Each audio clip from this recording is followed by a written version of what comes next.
Johannes sur Belize, déjà je remercie Maïté pour nous accueillir ce soir encore. Vous étiez déjà la semaine dernière, c'est quand même ça. Merci Maïté. Donc, alors, Sandrine, pour le présent, Maïté, Frédéric. Elle a donné confirmation? D'accord. Jean-François Rousseau, je l'ai vu. Philippe Dufour, Philippe aussi. Michel Lefebvre, Christian Bélier Nicolas. Voilà. Raymond Debat. Jean Rodriguez, procuration avec Christian Pellemont. Nicolas Verrier, dans les procurations à Michel Lefebvre. Barrel Activation.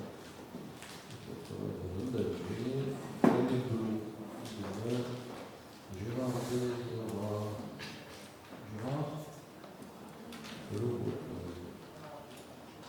Philippe Ouvrier, Annie Léon, oui, pardon. Patrick Dubos, non. Dino Dufault, oui. Non. Patricia Stone, oui. Pascal Foury, oui. Xavier Fernandez, je peux l'excuser. Voilà. Denis Doré, Charles oui. Martin Labo, Bernard Marcel, excusez. Sophie Pujos arrive. Va. Benoît, retraite de la jeunesse. On l'a vu. Jean-Paul Béry, go. Gisèle Boulogne, je la vois ce soir. Béatrice Segrève Garcia, elle arrive là. Voilà. Maxime Casson, il est là. Hélène Delpech, aussi. Isabelle Dufault, aussi. Charlotte Fernandez, en de population, Jean-François Rousse. Patrick Jacob, je l'ai vu. Cécile Laurent, elle est là. Françoise Martinez, je l'ai vu. Joris Maillot, Pointé. Non. Christiane Modenciaille. Gilles Moreau, dans les procurations, Hélène Delpech. Michel Lamarny, je l'ai vu. Ali Le Perroton. Voilà. Lionel Piton a donné procuration à Maxime Castelnau. Marie-Dominique Ramon, oui. Nathalie Dornrada a donné procuration à Gisèle Guimauret. Et Camille Jacaloui a donné procuration à Patrick Jacosa. Donc nous avons fait le tour. Nous avons les 25 qu'il nous faut, je suppose.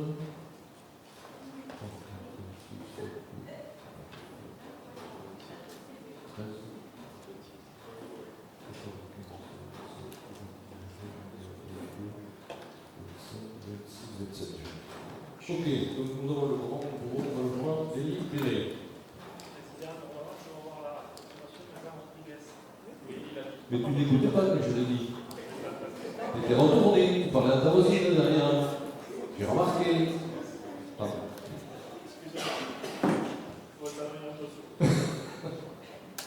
Oui, oui, je suis désolé. Alors il faut le secrétaire de séance.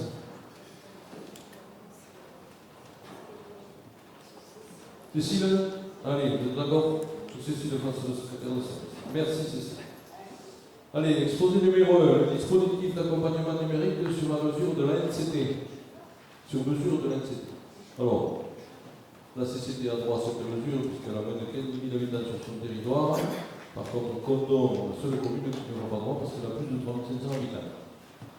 Toutes les autres communes sont concernées par ce dispositif, que je précise entièrement financé par la NCT.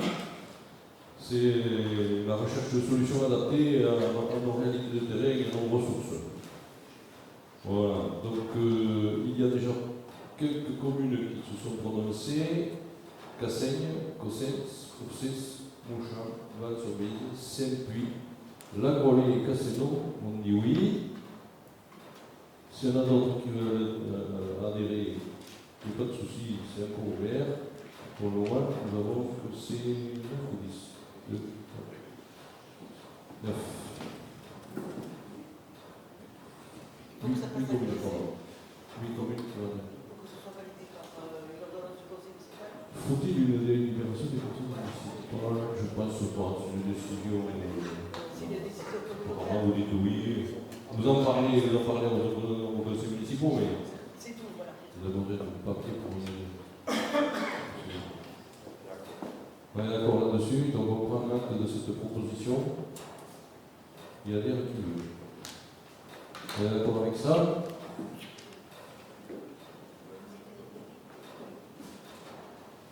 La liste est code de Olivier. Plus personne n'a le souhait de venir? Si, éventuellement. Bon, il faudrait que vous le disiez ça rapidos. On est quoi aujourd'hui? Mardi jusqu'à jeudi. Jeudi, dernier délai pour vous dire oui ou non. Bon, je suis. Ok, on prend un temps. Vous votez? Allez, y a-t-il des contre? Des abstentions? Je vous remercie. Voilà, je marque ces résultats à la liste. Et Philippe Boyer. Donc, je demande le courant. Exposé numéro 2, rapport annuel de la commission intercommunale pour l'accessibilité. Voilà, vous avez le rapport annuel 2023, donc le compte rendu de l'année pour l'accessibilité. Je rappelle que quelques communes ne sont pas tout à fait encore complètement accessibles de partout. Mais souvent, il manque le petit papier que vous avez fait suivre pour en être, ou d'autres choses, je ne sais pas. Et il y a une grande partie de nos communes qui sont complètement accessibles. Mais il y a encore à faire. Avez-vous des remarques sur ce rapport? Pas de remarques. Y a-t-il des contre? Des abstentions? Je vous remercie. Exposé numéro 3. Mise à disposition d'un bâtiment à la haie et à LSH entre la CCT, le CIAS et la commune de Montréal.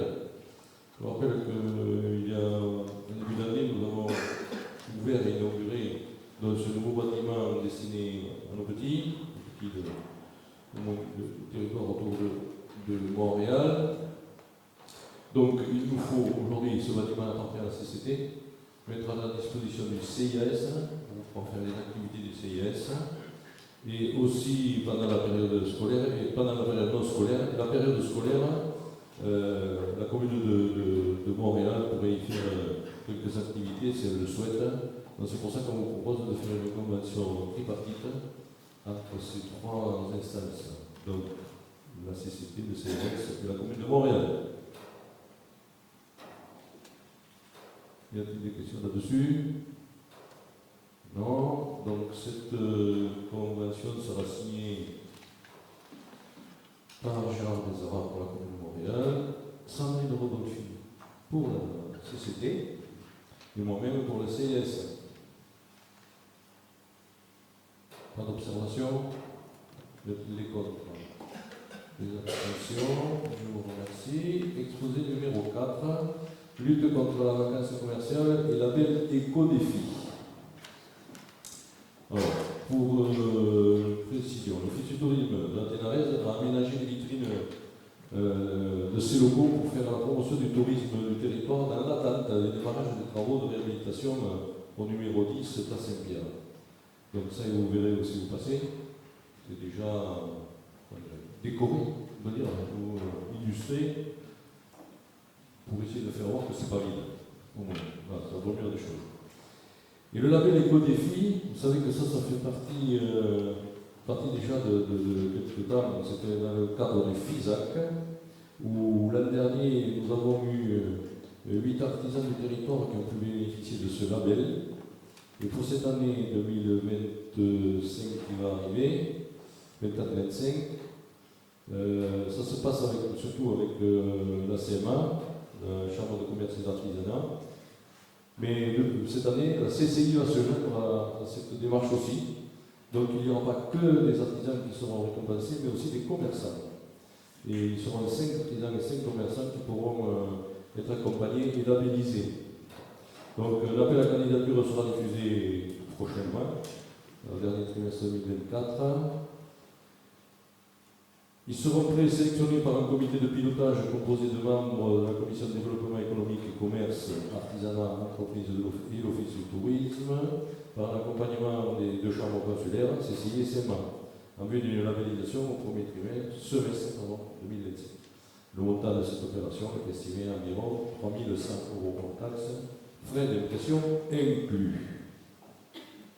Donc voilà, en acte de ces deux sujets. Donc on aura 5 artisans et 5 commerçants qui pourront prétendre à une labellisation éco-défi. Avez-vous des remarques à faire là-dessus? Pas de remarques, hein? Le prix des contre, les abstentions. Je vous remercie, il suffisait de prendre aussi. Alors, exposé numéro 5. Opération Ça se tente. Alors, Ça se tente, c'est une action pour tester les projets, boutiques à laisser, développer les points de vente temporaires, boutiques éphémères. Alors ça, c'est pareil dans le cadre du FISAC, ça a été inscrit en 2018 dans le programme du FISAC. Et cette action sera maintenue dans le programme mené par la communauté commune, qui a fait l'objet d'un financement de l'État. Donc, aujourd'hui, ce que l'on nous propose, c'est que nous puissions installer une boutique à l'essai, ça se tente, dans le 10 de la place Saint-Pierre, qui nous appartient aujourd'hui. Les conditions pour y installer un futur dirais-je, locataire ou occupant, on reprend le loyer de celui qui occupait avant, c'est-à-dire de Square Habitat, qui était à hauteur de 846 €, on va dire. Le nouvel occupant ne paiera que 170 €, c'est-à-dire 20% de ce montant-là. Le reste étant pris en charge 50% par la communauté commune et 50% par la commune de Condom. Les charges, caution et tout ça seront à la charge aux frais du nouvel occupant, les abonnements, les consommations de fluides, l'assurance et la taxe d'enlèvement des objets ménagers compris. Donc il y a eu un avis favorable des membres de la Commission de développement économique et commerce artisanat le 19 juillet et un avis favorable de la Commission des finances le 17 septembre 2024. Donc voilà, est-ce qu'on peut essayer d'installer quelqu'un? Alors, cet artisan ou ce commerçant, les deux, peut-être, les deux, il y aura un appel à projet, donc les personnes se porteront candidates à cet appel à projet, et ça sera retenu par un comité que je ne sais pas qui du tout, c'est que je le vois.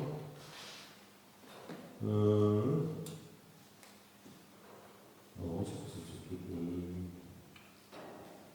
Qui se composera ce comité? Je trouve.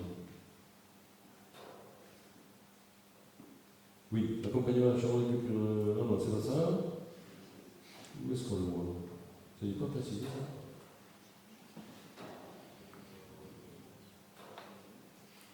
Il me semble que si, c'est dit, je vois. Bon, il y aura de toute façon un comité de pilotage pour sélectionner le futur occupant. Ce ne sera pas le premier qui se présentera qui sera installé. Je pense qu'il y a c'est un peu comme celui-là, la commission économique de la CCT, des élus de Condom et de l'Office du tourisme. C'est la même commission. Voilà. Est-ce que ça appelle des commentaires? Bon, le loyer ne portera que sur 1 an. 1 an tout seul. Alors, le micro est Gisèle. Je vais redire ce que j'ai dit en plénière. Je pense que ce n'est pas une bonne idée pour 2 raisons. La première, c'est que d'installer un commerçant pour au bout d'un an le réinstaller ailleurs. Il va être obligé, enfin moi je pense que c'est pour la pérennité du commerce, je crois que c'est pas bon. Et la deuxième raison, ce bâtiment doit être destiné à l'Office du tourisme et donc je pense qu'il vaut mieux qu'il soit occupé par l'Office du tourisme de la Pénarès comme il est aujourd'hui. Je pense que c'est mieux parce que j'ose espérer que certains n'ont pas dans la tête de le déplacer ailleurs. Et voilà, moi ce sont ces deux raisons. Je crois que la première c'est quand même pour le commerçant qui lui va être installé sur la place Saint-Pierre et qui au bout d'un an peut se retrouver ailleurs et peut-être avec des difficultés pour pérenniser son commerce.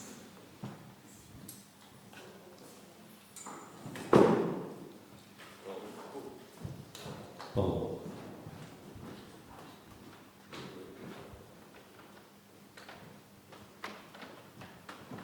Donc, en tant que maire de Condom, vice-président en charge du commerce, bien évidemment que je soutiens pleinement l'exposé qui a été présenté par le président de la communauté de communes, étant donné que je rappellerai que la loi NOTRe a conféré aux intercommunalités la compétence de développement économique et commerce. Donc, il nous appartient de promouvoir le commerce sur notre territoire, ça c'est le premier point. La deuxième chose, c'est que précisément, c'est la nature même d'une boutique à l'essai que de permettre à des commerces de se lancer sur une période définie et de courte durée. Donc en fait, on a un local vacant très bien situé en cœur de ville. Donc l'idée, c'est que le commerce s'y installe, fasse ses armes et au bout d'un certain temps, il déménage ailleurs, soit par une location, soit par un achat d'un autre local. C'est le principe même de la boutique à l'essai. En fait, ça ne dure, même si ce local était destiné à rien de précis, il faudrait qu'à un moment donné, le commerçant déménage. C'est la procédure de la boutique à l'essai. C'est-à-dire que ça a pour but d'accompagner le lancement d'un commerce sur plusieurs mois, et ensuite, évidemment, il faut que le commerce vole de ses propres ailes. Donc en fait, même s'il n'y avait pas de destination précise sur le local, il faudrait quand même que le commerçant quitte les lieux.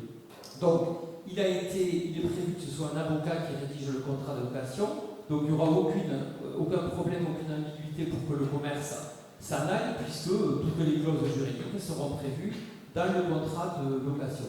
Donc voilà, donc moi je pense que c'est une très bonne initiative pour revitaliser le cœur de ville au niveau commerce.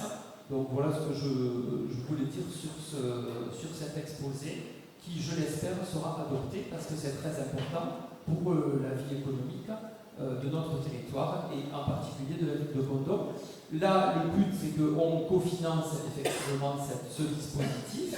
Il va y avoir un jury qui va sélectionner le projet qui paraîtra le plus fiable et le plus sérieux, et puis ça permettra d'accompagner pendant tout ce mois, en l'occurrence, un commerce. Et ensuite, ce commerce devra effectivement prendre des dispositions pour s'installer ailleurs. Mais c'est le propre de la boutique à l'essai, c'est de ne pas s'inscrire justement dans la durée. C'est un processus d'accompagnement au lancement.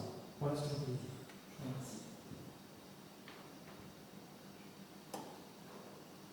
Donc, moi je suis porte-parole de Nicolas Lamieri qui m'a donné procuration et qui considère, comme je disais, qu'il y a de nombreux locaux vides sur toute la Pénarès, sur l'ensemble du territoire, et c'est dommage de le mettre sur ce local qui est destiné à l'office du tourisme.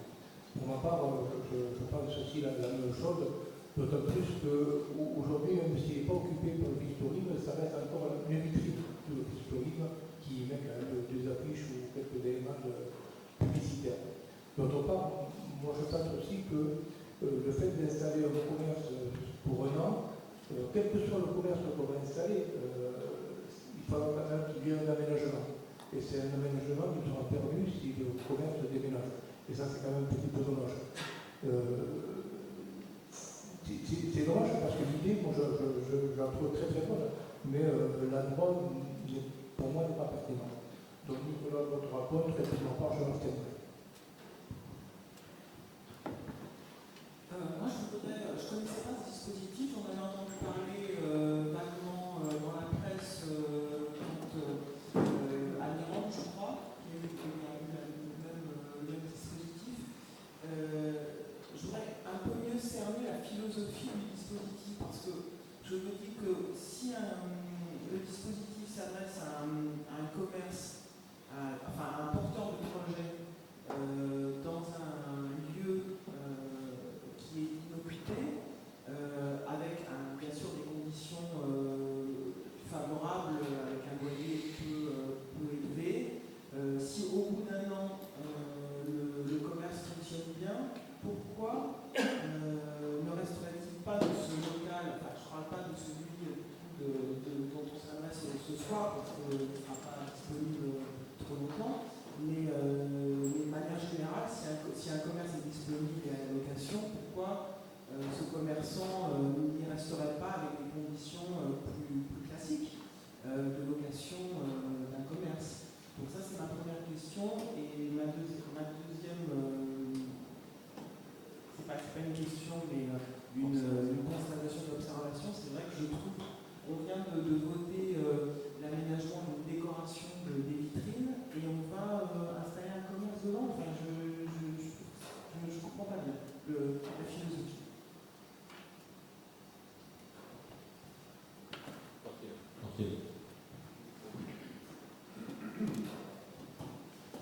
Bon, je n'étais pas là à la dernière réunion, mais contre le Covid.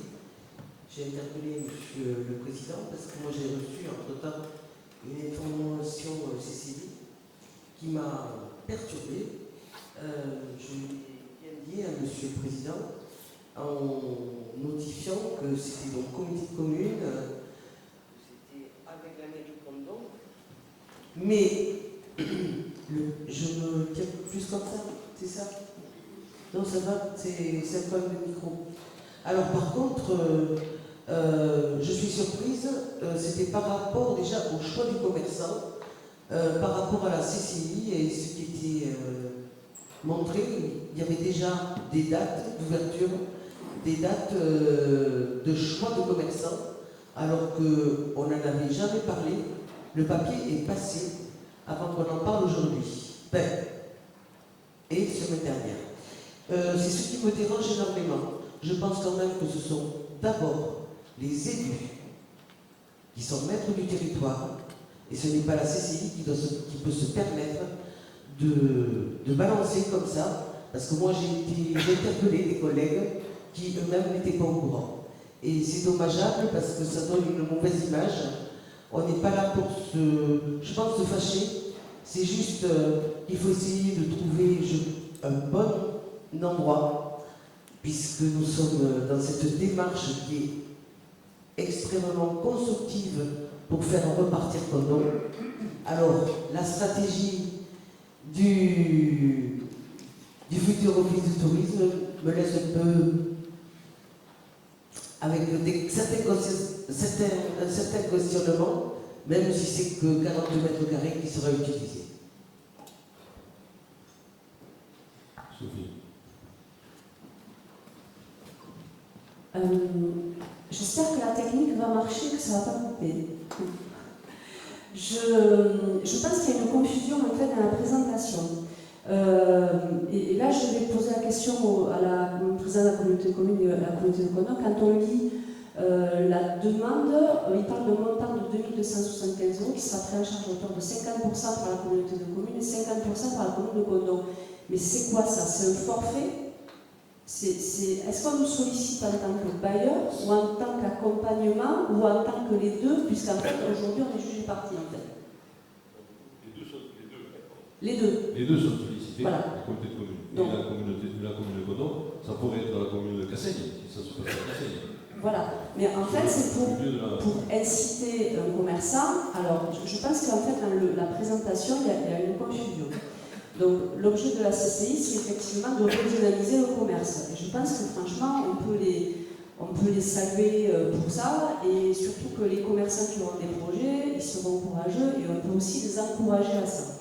Donc en fait leur rôle c'est de trouver des leviers et d'aller chercher des conditions financières privilégiées à la place du commerçant pour, on va dire, l'inciter à rentrer dans ce projet. Parce que sont sollicités aussi et feront partie de la commission des banquiers, des assureurs, des comptables, la CCI, des gens dont c'est le métier que d'installer des commerçants, pour juger justement si les projets sont viables ou pas. Donc la cerise sur le gâteau, et c'est très bien la part de la CCI, c'est d'aller chercher des leviers financiers.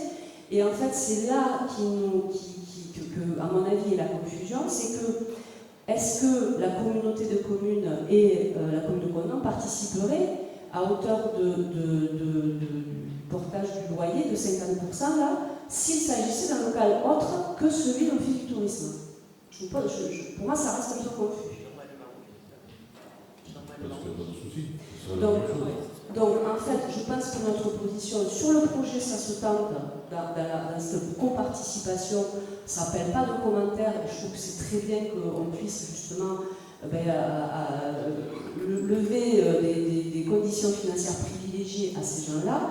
Et donc, le point d'achoppement, il se trouve sur ce local-là, où effectivement, en plus de ce forfait, je vais dire, il y aurait cette prise en charge partielle du loyer dont on est le propre propriétaire. Donc ce loyer aujourd'hui, en fait, il est vacant. Effectivement, le commerçant qui va s'installer, il aura sans doute le choix. Il n'y a pas que ce local-là qui va être proposé. C'est-à-dire qu'un commerçant qui va dire « moi, je suis sûr que je vais y rester plusieurs années », je risque de choisir un bail qui sera non pas place Saint-Pierre, mais ailleurs. Ou pas. Mais je pense qu'il n'aura pas le choix de quitter les lieux à un an. Alors attention, dans l'hypothèse où on est sur un commerçant qui dit oui, je veux bien tenter, et dans effectivement, je suis conscient que c'est un bail précaire, et je vais m'organiser pour, si ça marche, trouver un bail ailleurs, mais il pourrait dire aussi, moi je suis convaincu que ça a fonctionné, je vais prendre un bail à long terme chez un propriétaire, on va dire, français. Je prends le cas qu'ils ont installé.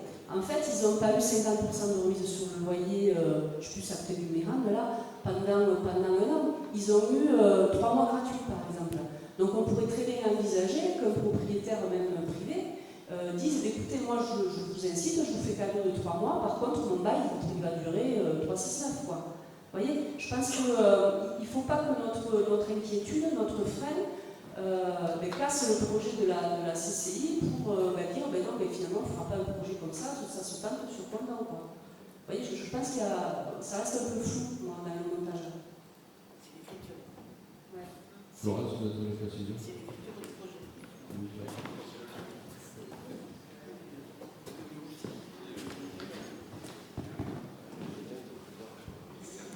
Oui, donc en fait, l'idée c'est effectivement d'utiliser ce local pendant une période de 1 an, ce local vacant.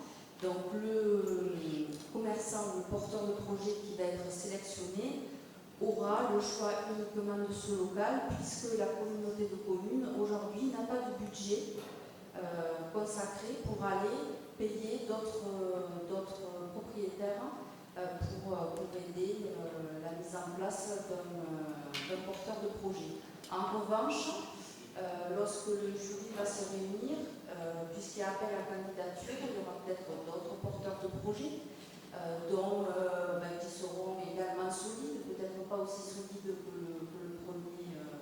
le premier retenu, mais qui pourront éventuellement être accompagnés également par les assureurs, les comptables, et peut-être trouver un autre local, un propriétaire privé pourra éventuellement lui donner des conditions plus favorables. Mais c'est vrai que sur cette première opération, on est sur le local dont la communauté de communes est propriétaire, ce qui veut dire qu'elle ne met pas de fonds pour compenser le loyer. Je ne sais pas si c'est clair. Non, le commerçant, l'artisan n'est pas du tout choisi. L'appel à candidature n'est pas encore lancé. Donc, voilà. On ne sait pas qui va y venir. On ne sait pas comment. Il y aura une commission qui tranchera. Sait-on jamais dans l'étude des dossiers, parce qu'on devrait avancer une dossier étudié, là, d'autres qui seront bons, et à ce moment-là, on pourra peut-être avoir des commerces sur la place qui serait vide et voir si les bailleurs sont en mesure de faire un prix pour l'installation de ces commerces qui seraient dans la shortlist, voilà, de faire une pierre de coups, 3 coups.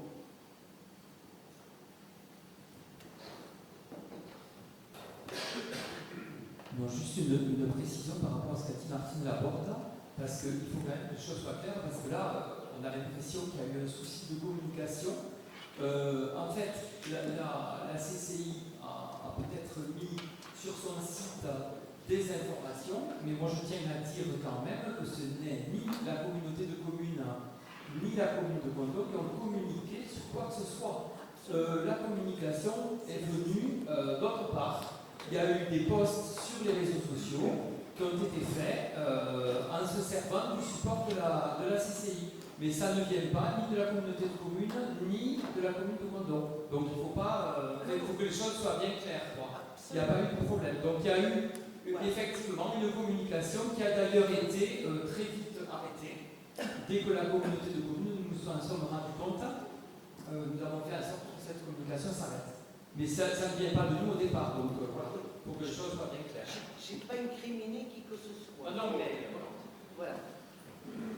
Pour ce qui me tracasse, c'est on l'avait effectivement discuté la dernière fois, le fait que la communauté de communes mette à disposition un commerce, un bâtiment, une vitrine vacante pour une opération dans une durée de temps limité, moi ça ne me choque pas. Par contre, effectivement, il faut que les règles soient claires et précises et annoncées. Est-ce qu'il est possible je pensais que la délibération allait évoluer dans ce sens-là, de préciser clairement que le conseil communautaire, s'il souhaite, s'il vote pour cette opération, ce soit clairement un bail de non renouvelable. Et je n'ai pas le non renouvelable. J'ai pas le non renouvelable. Il est marqué par un bail de convention de contribuer à côté du fonctionnaire pour une durée de an, en précisant non renouvelable. C'est la condition pour que, quand le projet office de tourisme avancera, il n'y ait aucune ambiguïté sur le maintien de l'activité dans ce local. Après, on est sur une dimension particulière et effectivement, je pense que le conseil communautaire, c'est sur cette notion de non renouvelable qui permet d'aller au bout de ces projets, au bout de ces outils.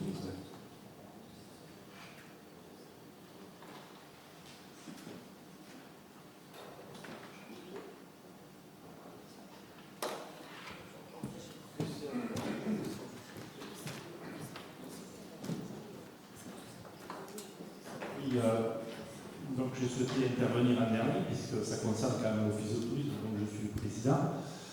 Par contre, je voudrais faire quelques petites remarques. Si il y a eu cette fuite sur les réseaux sociaux, c'est que la CCI l'avait publié sur son site elle, donc c'était public.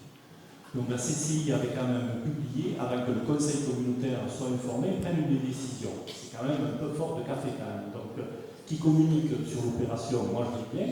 Mais il aurait fallu quand même que d'abord le conseil communautaire se prononce. Alors il y a eu une fuite, mais elle est venue de la CCI.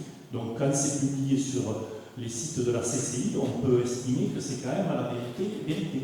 Donc après ça a été repris, certes, mais en fait, bon, la CCI a peut-être embrayé un petit peu trop vite. Ensuite, moi je suis quand même surpris, puisque je vois dans la délibération quand même que sur Mirande, c'est quand même une association des commerçants qui porte l'affaire.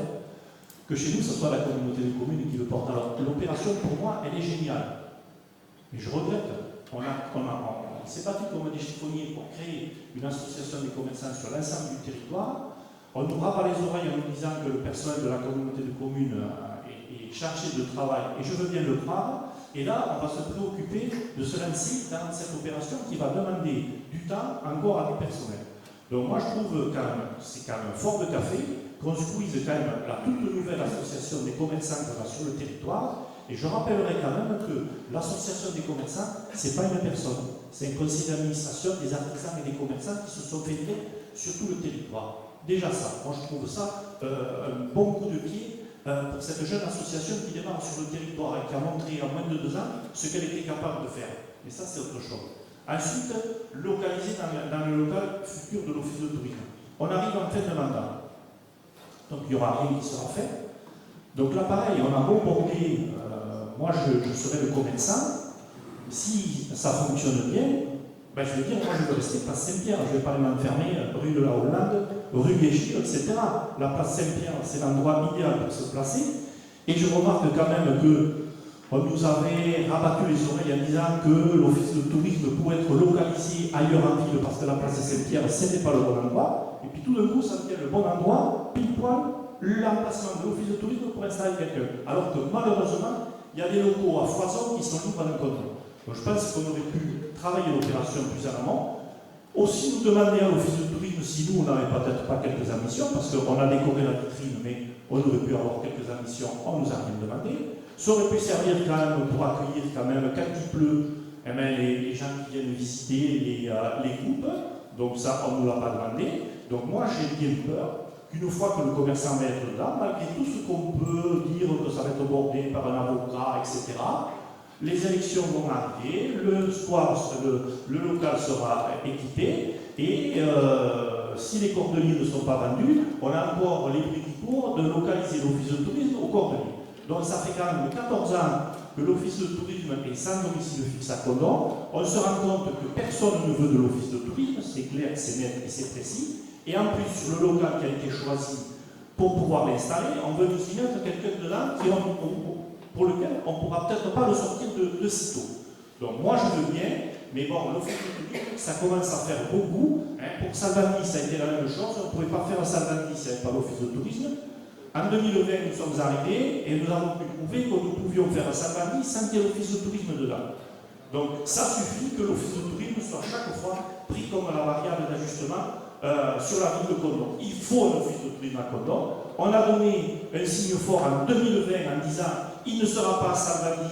Le conseil communautaire a voté à pratiquement l'unanimité l'achat place Saint-Pierre. Le local, il va rester attribué à l'office de tourisme et nous, on va s'occuper de l'occuper avant qu'il y ait les travaux. Et ça sera plus facile pour nous mettre dehors que de mettre dehors un commerçant.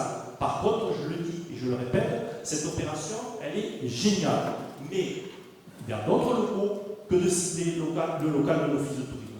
Donc moi, j'en ai assez, et le personnel de l'office de tourisme aussi en a assez de rien voir venir et d'être toujours la variable d'ajustement. Donc ça suffit de jouer avec l'office de tourisme. Moi, j'en ai marre maintenant. J'arrive dans le fait de mandat, mais j'en ai marre qu'on puisse toujours, ça retombe sur le dos de l'office de tourisme. Donc, pour cette délibération, sur le principe, moi je suis d'accord sur cette expérience de SACETAD, et il faut le faire, parce que si on ramène de la vie dans le Condom, ça va être la vie sur le territoire, donc dans nos communes aussi, on va en profiter, mais que ce soit dans le local de l'office de tourisme, je dis non.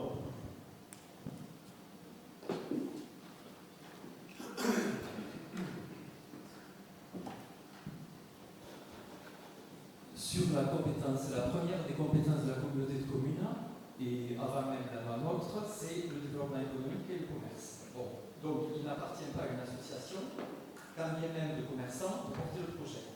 De toute façon, cette association, elle a eu à peu près 7 000 € de subvention au titre du FISAC, et elle a, lors de son assemblée générale, nous a communiqué, puisqu'elle demandait une subvention à ses comptes, elle est positive d'à peu près 600 €. Donc elle n'a pas à ce jour la couverture financière pour porter un tel projet. Et je le redis, ce n'est pas à elle de le faire. Les recettes de cette association, c'est l'adhésion des ressortissants, des commerçants déjà en place. Donc ils peuvent très bien dire demain, je ne vois pas pourquoi on financerait l'implantation d'un nouveau commerce. Donc ça c'est le premier point. Le deuxième point, je comprends que vous focalisiez sur l'office de tourisme, mais il n'y a pas de problème puisque le local juridiquement sera automatiquement libéré au terme des 12 mois. Donc voilà, alors écoutez, après il y a deux solutions, soit on soutient le commerce, soit on ne le soutient pas. Mais je pense qu'il ne faut pas prendre comme alibi l'office de tourisme, et ensuite si on le fait dans ce local-là, c'est précisément parce que ce local est vacant et appartient à la communauté de communes. Sinon, effectivement, il faut que financièrement la commune de Condom et la communauté de communes, on aille payer un loyer en centre-ville, très cher, et du coup, l'opération n'a plus de sens. Là, le but, c'est d'accompagner un nouveau commerçant en lui faisant un loyer très attractif et quasiment dérisoire. C'est le principe, documentez-vous, c'est le principe du dispositif des boutiques à l'essai en France, sur tout notre territoire. C'est tout. Après, on peut ne pas être d'accord, on peut considérer effectivement qu'il n'est pas primordial de revitaliser le centre-ville de Condom et de nos villages. Mais nous venons de faire un investissement de 500 000 € à charge de la commune, puisqu'on a eu des subventions pour relancer le marché. Ça fonctionne super bien, c'est une vraie réussite. Bon, ben voilà, je pense que ce dispositif-là, il est complémentaire. Voilà, donc c'est une des préoccupations. Et je le redis, moi je soutiens pleinement l'initiative du président.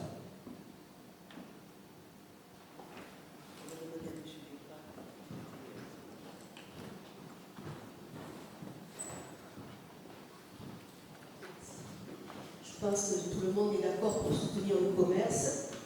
Je crois qu'il n'y a pas de souci de ce côté-là. La question n'est pas là. La question, elle est que l'opération staffante est très bien, ce n'est pas dérangeant, c'est sa localisation qui me dérange. Point barre. Moi, je reviens parce qu'on veut revitaliser le commerce, mais je voudrais vous rappeler quand même que le tourisme, on en a bien besoin, parce que c'est le tourisme qui revitalise le commerce. Et le commerce en centre-ville, justement. Parce que ce sont les touristes qui viennent en centre-ville, je le rappelle. Oui, mais beaucoup de touristes. Le dimanche et toute la semaine, il y a du monde en centre-ville, pendant l'été, pendant la saison. Économiquement parlant, le tourisme fait partie de nos possibilités de développement encore. On peut encore se développer largement, touristiquement. Je pense que c'est à privilégier. Et donc, il faudrait, on en a déjà parlé, donner quand même un signe, et je rejoins Christian Trouille-Rumeau, donner un signe concernant ces politiques de tourisme en le laissant à l'office de tourisme, c'est-à-dire qu'il puisse l'utiliser. Moi, je suis tout à fait d'accord, parce que je pense que c'est nécessaire pour le développement économique de la ville. Le tourisme, on l'a, on est sûr que ça fonctionne, et il faut le soutenir. Et je pense que justement, les salariés de l'office du tourisme, son président et beaucoup d'autres personnes qui travaillent grâce au tourisme ont besoin de ce signe. Et je rejoins aussi Christian en disant que je pense qu'il y a d'autres locaux. Alors, je comprends que l'opération ne coûte pas cher, effectivement, puisqu'on est propriétaire du local, mais peut-être qu'il faudrait à ce moment-là réfléchir pour pérenniser cette action, la pérenniser dans le temps et permettre à d'autres commerces de pouvoir se lancer. Moi, je crois qu'il faut avoir une réflexion globale et pas faire un coup comme ça pour se faire plaisir.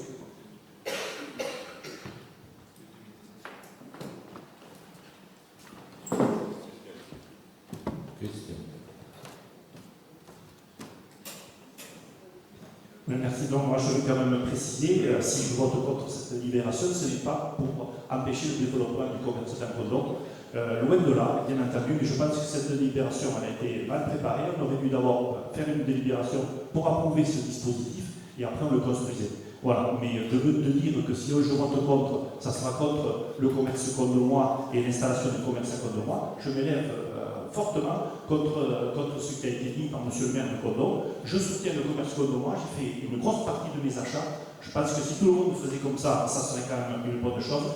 Donc pour moi, c'est qu'il y a une partie de la délibération, c'est oui, mais l'autre partie de la délibération, c'est non. Et donc on ne peut pas la scinder comme ça sera non.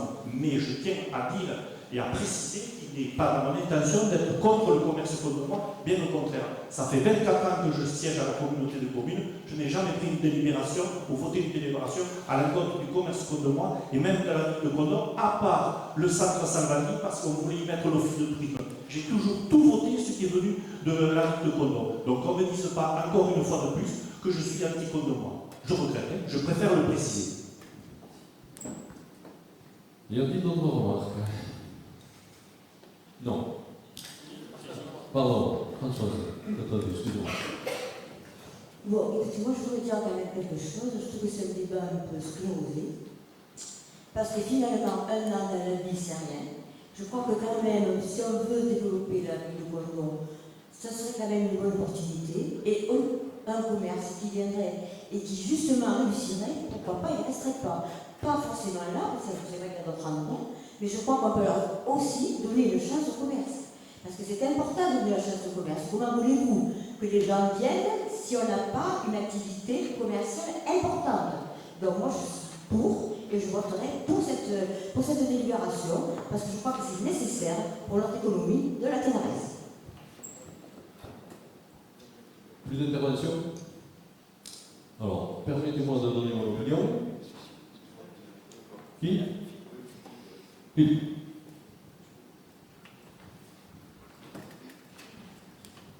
Je partage, je pense qu'effectivement, le débat qui est autour de cette délibération, je partage effectivement la construction de cette délibération.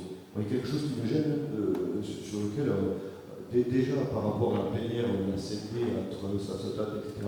Là, on est dans un package qui n'est pas fait. Je pense qu'effectivement, le conseil communautaire, dans sa majorité, il est pour voir comment on peut travailler sur l'opération Sassata. Ça, c'est peut-être l'objet d'une délibération. Et après, il y a une deuxième prise de décision. Est-ce que la communauté de communes décide de mettre son bâtiment vacant dans le cadre de cette opération? Et ça est une autre.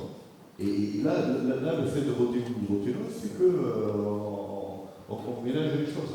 Je pense que c'est dans la construction de la délibération qu'on fait passer deux choses qui sont distinctes, sur lesquelles on peut être favorable d'un côté et défavorable de l'autre. Et c'est ça qui pose question. Est-ce qu'il faut la laisser à l'État? Est-ce qu'il faut la voter? Est-ce qu'il faut la retravailler? Oui. Effectivement, sur le fond, mettre un commerce, y compris sur le bâtiment de l'office de tourisme, selon les conditions, selon les critères, selon la manière dont sera rédigé le contrat, éventuellement ça ne gêne pas. Là, effectivement, c'est la loi du couturier sans discernement. Je pense que peut-être la question, c'est de reposer cette délibération de manière claire. Voilà l'opération qui est portée par la CCI et sur laquelle on s'inscrit. Voilà ce que ça dit.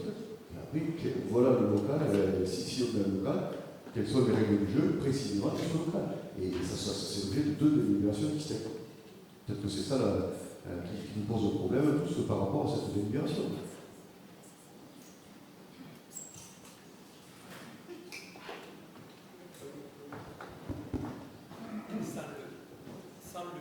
Oui, bonjour, Patrick Jacoudin. Moi, je suis pour le commerce et bien sûr pour le tourisme, il n'y a pas de problème. Les études vont durer un certain temps, les architectes vont commencer à travailler, le département. Donc, il y a un travail technique, il y a un travail financier à refaire et à faire. Ça va durer un certain temps, mais sûrement un an. Ce n'est pas parce qu'il y a un commerce dedans que le travail peut pas s'effectuer. Donc, je ne vois pas pourquoi on ne peut pas mettre un commerce en attendant que les architectes, toutes les études financières, techniques se fassent.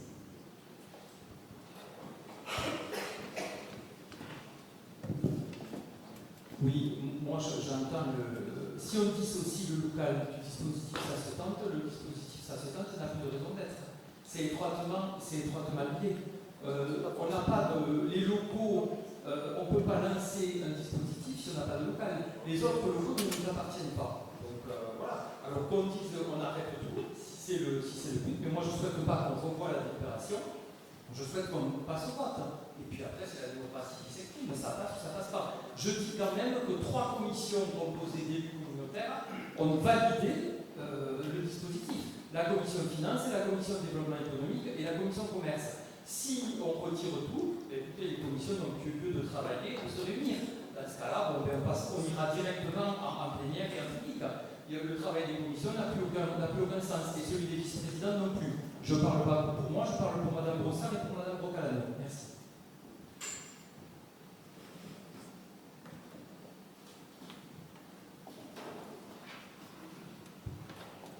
Y a-t-il encore des remarques?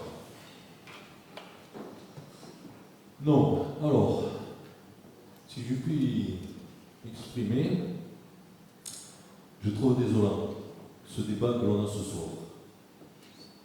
Une fois de plus, quand on parle de tourisme, tout parle en live. Chaque fois, je ne comprends pas.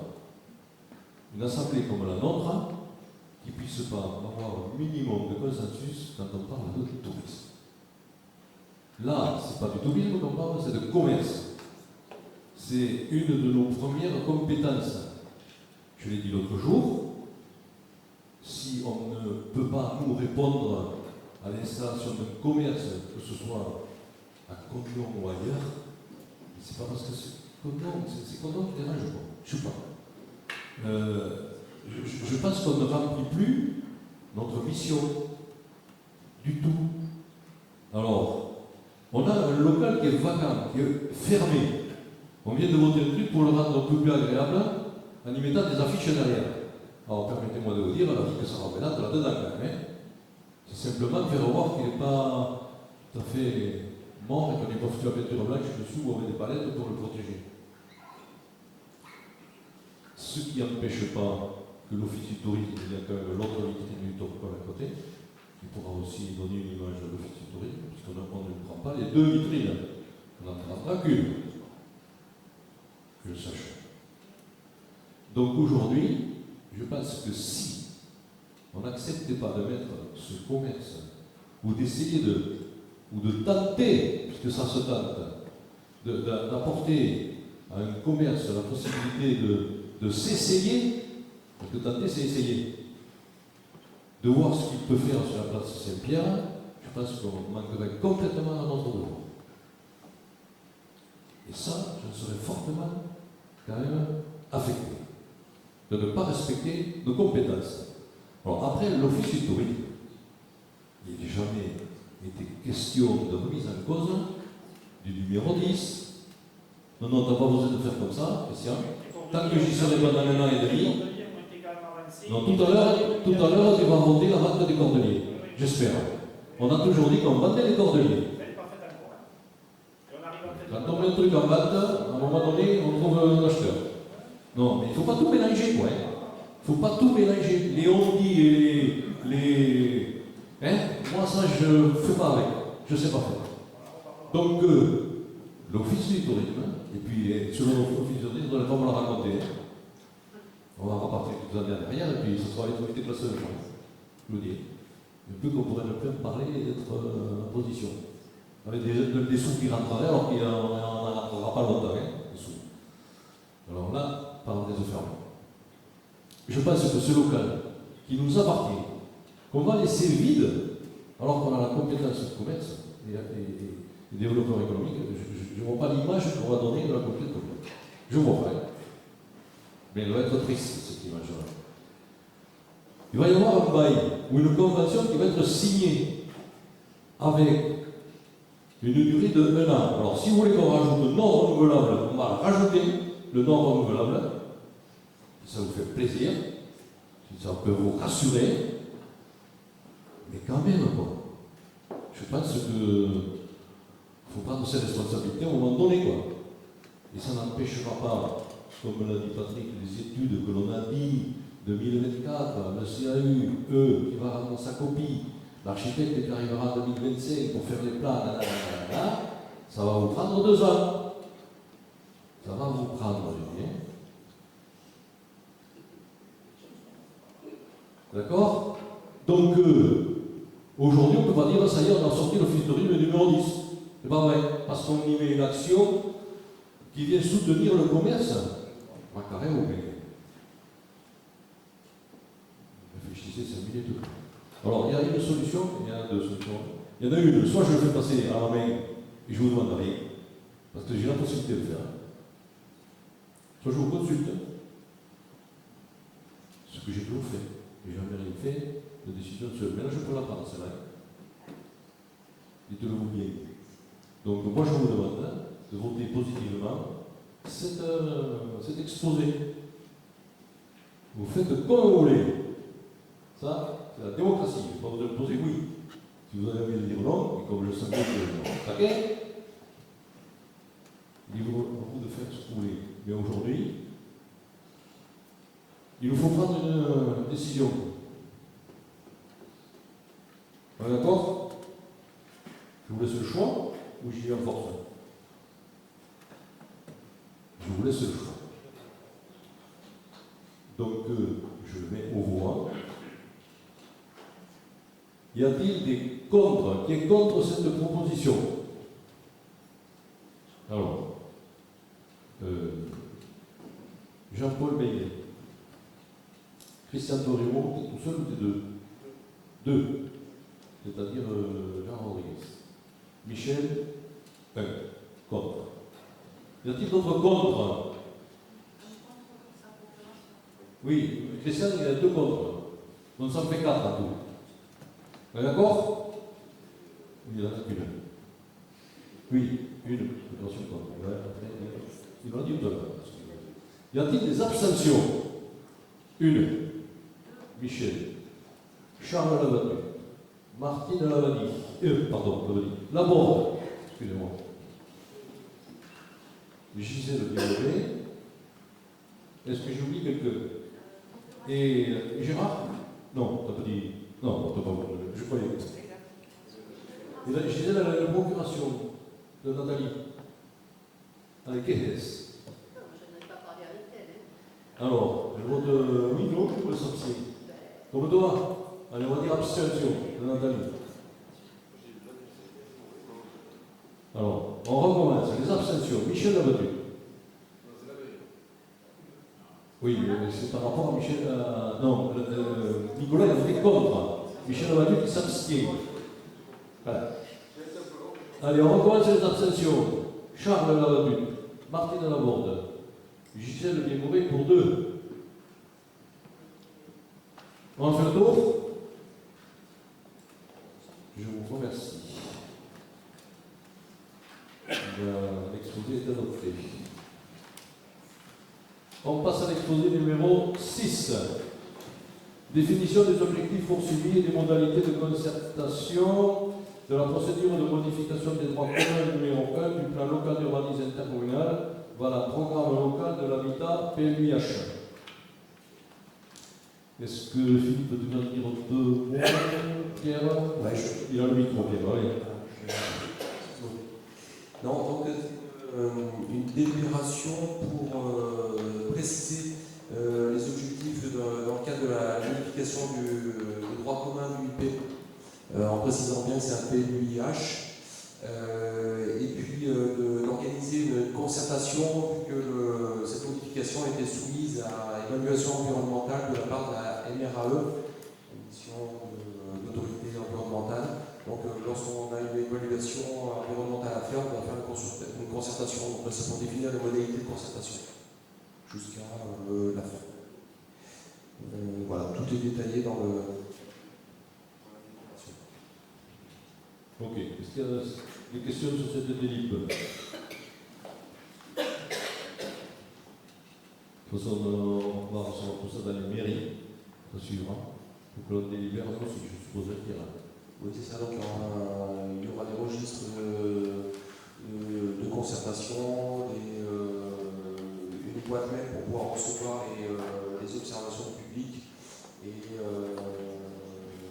voilà, une information par le biais des journaux.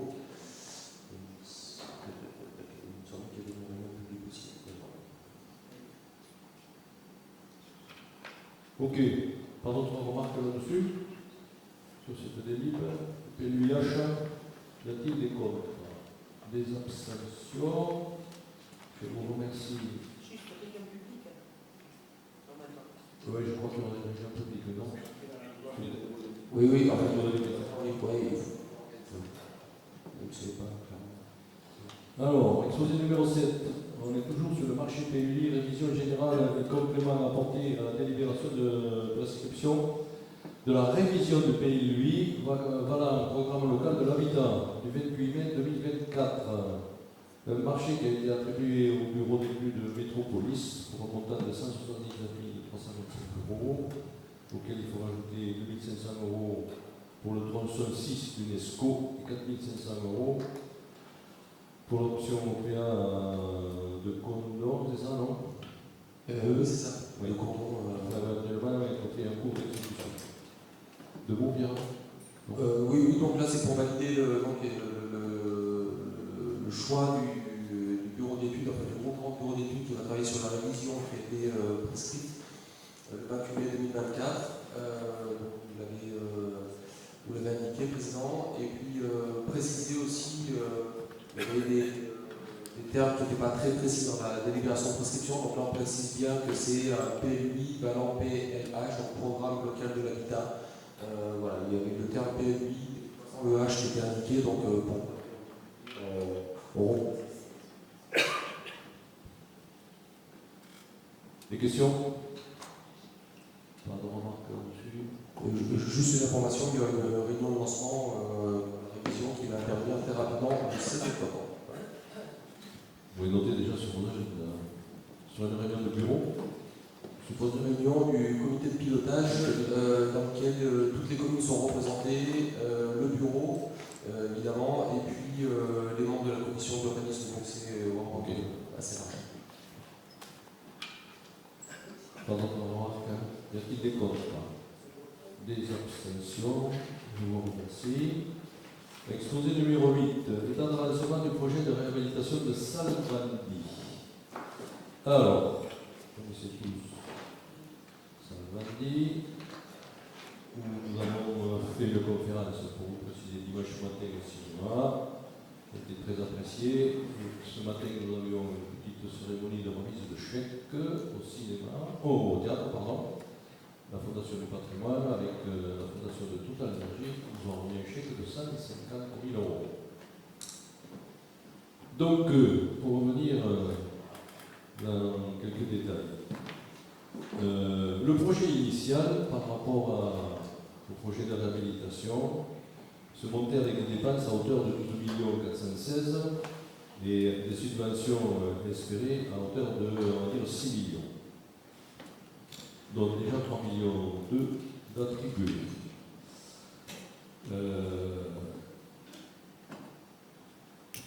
Alors, la tranche ferme de la phase 1 relative à l'LOS a été enclenchée par ordre de service aux entreprises à compter du 26 juillet 2023 et sera livrée comme prévu début 2025 pour accueillir entre autres le tribunal, la MSA et la CPR.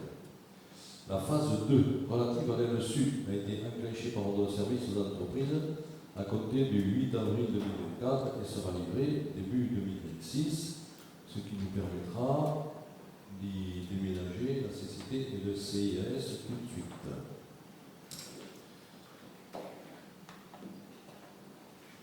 À l'étude de nos chiffres, il faut constater une certaine pression financière supportée par les PCI et qu'il convient de considérer une alternative à la poursuite du projet engagé à ce jour. Je précise que l'impératif d'une pause de chantier a été débattu en comité de vice-président et en réunion de comité de pilotage le 17 septembre 2024. Les arguments en faveur de cette redéfinition du calendrier sont donc tout d'abord d'ordre financier. En effet, il convient de sécuriser la capacité de désendettement de la structure au vu de son plan pluriannuel d'investissement. Il faut également tenir compte d'une conjoncture politique nationale incertaine qui pourrait impacter les dotations de l'État et d'autres cofinanceurs. On a le nouveau gouvernement, mais bon, qui va-t-il décider? C'est pas trop. Par ailleurs, le programme défini concernant l'LES n'est pas à ce jour finalisé. Et pour finir, il serait bon de tenir compte du calendrier aussi électoral avec l'éventualité d'une nouvelle, ce ne sera pas une éventualité, ce sera une nouvelle équipe de conseillers communautaires dès 2026. C'est dans un an et demi, qui aura ainsi la maîtrise de la suite du projet. Il s'agit de ne pas, d'ores et déjà, obérer la capacité financière et porter les projets de son choix. Alors, je vous propose d'envisager un nouveau calendrier avec la mise en place d'une année blanche, d'une pause, et d'adapter le montage financier, d'anticiper et d'accélérer l'occupation des lieux par les services de la CCT et le CNS intégrant le centre de Salvani début 2026. Et je propose un projet abouti de l'LRS soumis à validation dans un prochain conseil communautaire à venir. Donc voilà ce qu'il en est de ces avancements et ce que l'on vous propose. Avez-vous des questions? Dans la délibération, il y a une erreur, c'est juin, 17 septembre. Si j'ai téléchargé le bon, ça dit 17 septembre et copie du 17 juin. Et c'est le 17 septembre. Très bien. Bon,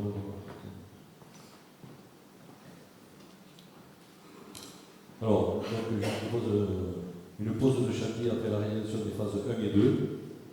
Oui, et donc de rapatrier les services ressources de la CCT du CIS dès 2026, ce qui procurera des économies de loyer où nous sommes quai de la Poudrière. Et Oui, juste, je vais réitérer ma question que j'avais posée. Est-ce que nous sommes sûrs alors j'ai bien compris, ce n'est pas un arrêt, c'est une pause, mais est-ce qu'on est sûr qu'à la reprise, on se retrouve avec et les mêmes entreprises et les mêmes coûts? alors, on n'est jamais sûr à 100% de tout. Donc est-ce qu'on ne va pas perdre énormément d'argent en faisant une pause? Aujourd'hui, je peux vous assurer que nos services sont en train de regarder ça au centime près. Et comment ça va se passer juridiquement aussi? Est-ce que nos entreprises vont dire bon, vous arrêtez, nous, ça va? Est-ce qu'on vous suit? Tout ça, c'est en train d'être étudié et solidement étudié, je vous en assure. Donc, pour te dire 100%, aujourd'hui, je ne sais pas le dire. C'est-à-dire que là, on ne peut pas demander aux entreprises, vous ne pouvez pas demander aux entreprises, malgré tout, de s'engager à maintenir les mêmes prix dans 2 ans ou à maintenir.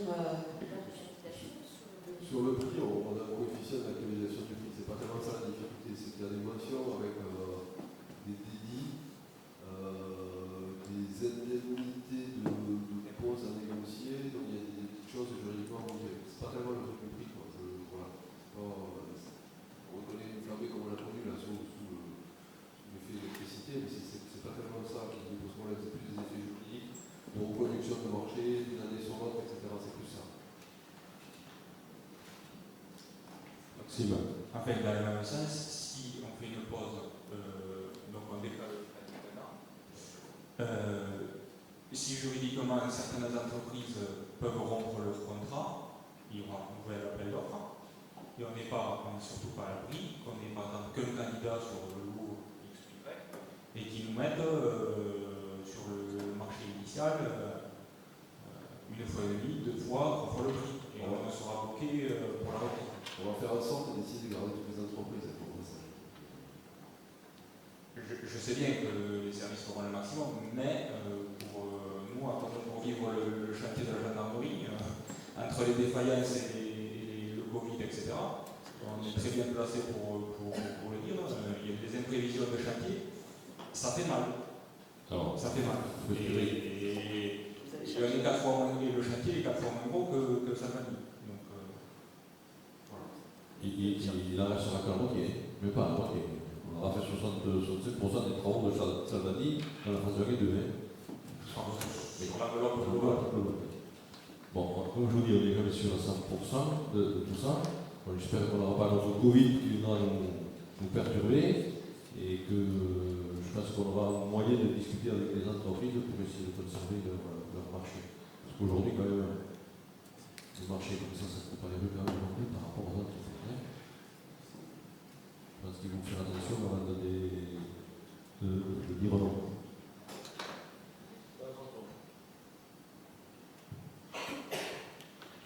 Bon, moi je me suis exprimé en comité des vice-présidents pour dire les réticences que j'avais par rapport à cette année de pause. Je reprends ce que vient de dire Maxime Castelnau. On est très bien placé avec la gendarmerie pour vous dire que d'abord les actualisations c'est loin d'être neutre.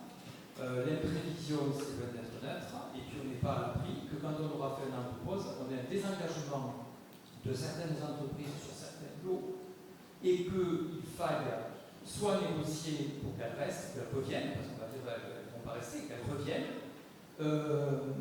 ou alors lancer de nouveaux appels d'offres. On l'a vu sur la gendarmerie, on a pris entre 20, 25 et 30% de surcoût. Donc, cette opération, ce qui est embêtant, c'est que ce soir, il faut se positionner, mais on ne connaît pas les tenants et les aboutissants financiers. C'est quand même, on ne sait pas où on va. Mais c'est normal, on ne peut pas le savoir à l'heure qu'il est. Mais il y a malgré tout une très grosse incertitude. Ça, c'est le premier point. Le deuxième point, c'est que je vais prendre ma casquette de maire de Condom. Moi, quand je suis arrivé il y a 4 ans et demi, j'ai hérité d'un certain nombre de gros investissements. Vous parlez de Salvandi, mais moi je peux vous parler des allées qui n'étaient pas terminées, de la gendarmerie, et selon le principe qui m'est cher de la continuité républicaine, même si par le passé je n'ai pas pu être toujours d'accord avec mon prédécesseur, je me suis engagé à continuer les opérations qui avaient été lancées. Donc, moi ce qui me dérange en tant que maire de Condom cette fois-ci, c'est que j'ai du mal à voter une pause d'un chantier marché public en cœur de ville par rapport à ce principe-là. Voilà. Donc je le dis très clairement ce soir. Je comprends les difficultés, je suis un financier, donc je comprends les difficultés de la communauté de communes que nous rencontrons par rapport au coût de cette opération, mais elle a été lancée. Voilà, c'est comme si moi je disais aujourd'hui, la gendarmerie, pourtant ce n'est pas les aides que nous avons, tout le monde nous tourne le dos sur cette opération, et pour autant on assume, tant bien que mal, pour la terminer. Voilà. Et là, c'est un peu la même chose. Donc moi je ne me vois pas voter une pause de chantier d'un an. Voilà ce que je voulais dire. Même si je comprends tout à fait les arguments.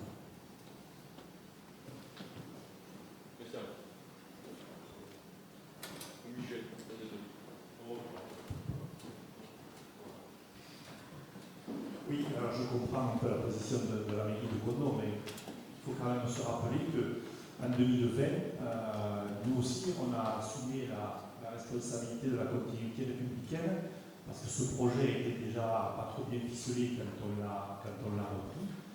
Et je crois quand même que c'est un projet porteur pour l'ensemble du territoire, y compris pour la ville de Condom.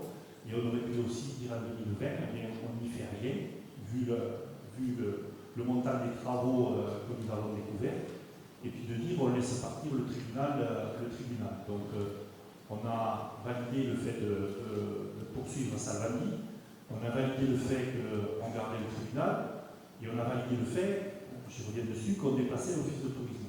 Donc pour ce côté-là, je pense qu'on ne peut pas nous dire qu'on n'a pas travaillé dans le centre du territoire. Maintenant, une pause, ça ne veut pas dire qu'on arrête. Donc au lieu d'être terminé en 2027, ça sera terminé en 2028.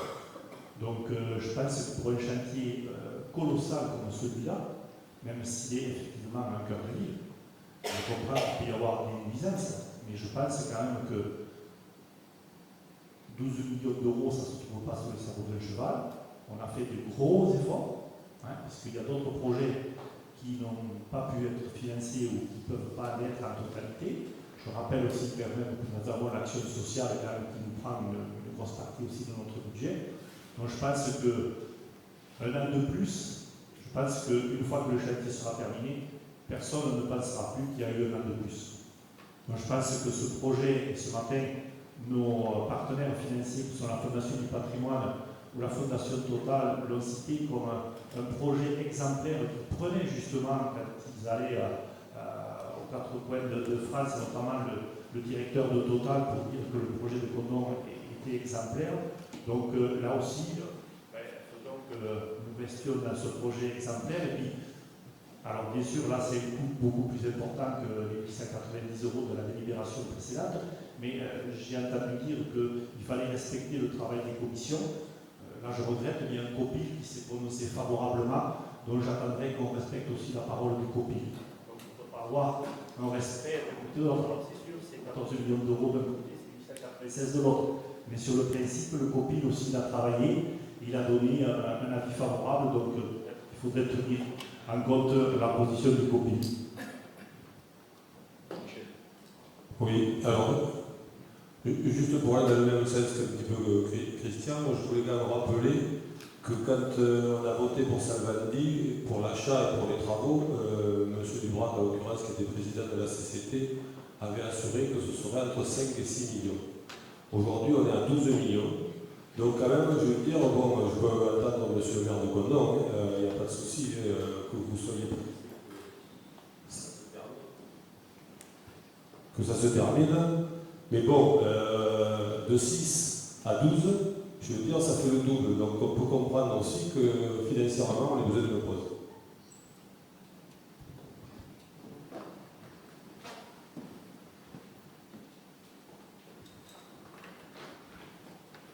Alors, je ne vais pas relancer le débat, mais je constate que, Christian, tu as des arguments un peu à géométrie variable, parce que tout à l'heure, tu avais beaucoup de craintes sur les échéances prochaines, électorales prochaines.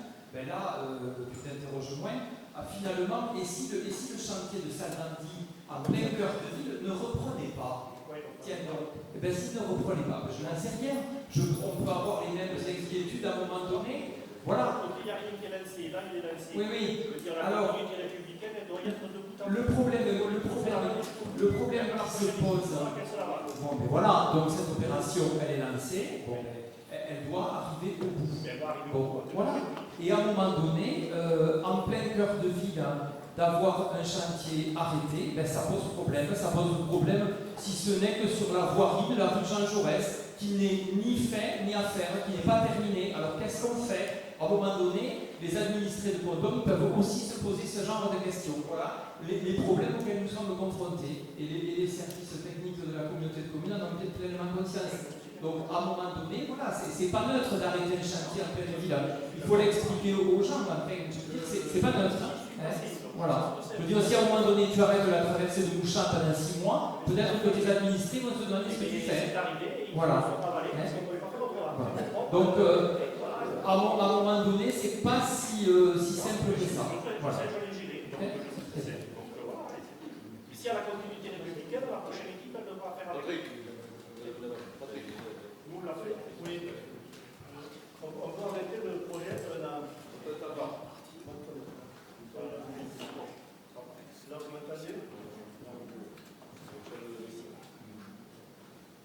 Là, oui.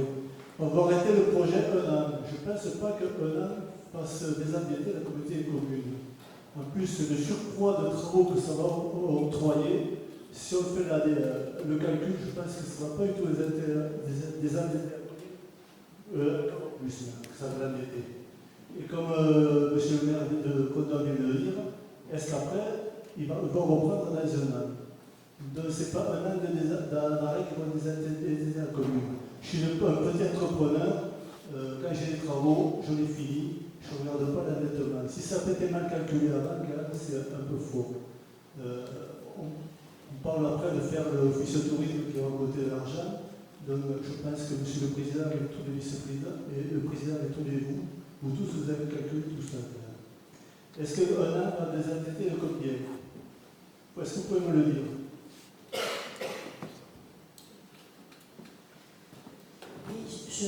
Si j'ai bien compris, la communauté de communes et le CIAS va intégrer un an avant le centre Salvandi, dont il faut prendre en compte l'économie que va générer ce déménagement. Je pense qu'il est important. Et moi, je crois qu'à un moment donné, il ne faut pas dire n'importe quoi. Il faut être réaliste, il y a quelques difficultés. Cet aménagement permet à la fois de faire des économies, puisque le CIAS et la Comcom seront à Salvandi, dont Salvandi sera habité et fonctionnera. Donc je ne vois pas comment les travaux vont s'arrêter. Il faut quand même arrêter de dire n'importe quoi. Les travaux reprendront avec un an, peut-être de retard, mais ils reprendront et il n'y a aucune difficulté à ça. La question d'Hélène, je la comprends, c'est-à-dire est-ce qu'il y aura un surcoût, ça c'est important bien sûr, mais je ne vois pas comment, une fois que la Comcom et le CLS aura pris ces quartiers à Salvandi, comment les travaux peuvent s'arrêter. Alors, simplement pour vous rappeler que le Est, côté cinéma, on a dit que ce n'était que des plateaux vides qu'on faisait. Donc aujourd'hui, on n'a pas encore décidé de ce qu'on allait y mettre. Donc je rejoins les vice-présidents qui sont sur ce dossier. Ils disent on va prendre un peu de temps pour savoir ce qu'on va y mettre vraiment. On a des propositions, on ne sait pas, si oui, sinon. Donc ça nous permettrait, je pense, d'étudier au mieux ce qui va se faire dans cette Est, et ne pas faire n'importe quoi, faire des trucs vides pour que ce soit des tâches vides. Ce serait la pire des choses. Donc, si je vous propose une pause momentanée sur un an, peut-être moins d'un an, c'est par souci, de faire quelques, oui, améliorer un peu les chiffres peut-être, hein, parce que je pense qu'on peut dire entre 800 et 1 million sur un exercice d'euros, d'améliorer ça, et de ne pas laisser, quand on sera en mars ou avril 2026, des chiffres complètement dans le rouge à la prochaine équipe, qui, elle, aura tout loisir de reprendre, et je pense même qu'ils seront peut-être repartis des travaux, j'en sais rien, mais au moins, on ne mettra pas la prochaine équipe devant le fait accompli qu'elle ne puisse pas continuer à mener des investissements comme on a eu connu à un moment donné dans la société. Quoi. Donc c'est simplement une simple précaution financière et de ne pas aller bloquer une prochaine équipe qui va arriver. Ça, j'y tiens personnellement. Je ne veux pas qu'on me dise le président Loison, il a complètement foutu la société à l'envers, on ne peut plus rien faire avec Carillon. J'espère que ça sera comme ça. Et c'est ce que je vous propose ce soir. Alors, avec toutes les incertitudes, je te rejoins, toutes les incertitudes, mais faisons confiance à nos services pour justement limiter au maximum la casse. Sinon, il y en a encore de la casse. Je ne sais rien. Il y aura peut-être d'autres subventions qui pourront venir, qu'on n'a pas prévu aujourd'hui, en faisant un peu de découpé. C'est aussi possible. Ce n'est pas impossible. Donc, je pense qu'on ne va pas Salvani finira jusqu'au bout. Alors, Christian disait 2028, c'est ce qui est prévu 2028. Si on prend maintenant, ça sera 2029. Mais sur un projet tel qu'il est, et ce matin, j'ai parlé de 1289 à Salvani. 1289. Il y avait déjà la justice qui était rendue dans ce centre. Alors, permettez-moi de vous dire que depuis un an de plus pour faire nos travaux, tout ce qu'a connu Salvani, il peut prendre un an de plus. C'est une petite histoire. En fait, c'est quand même chaud. Donc voilà. Alors, on a fait le tour des questions, des remarques.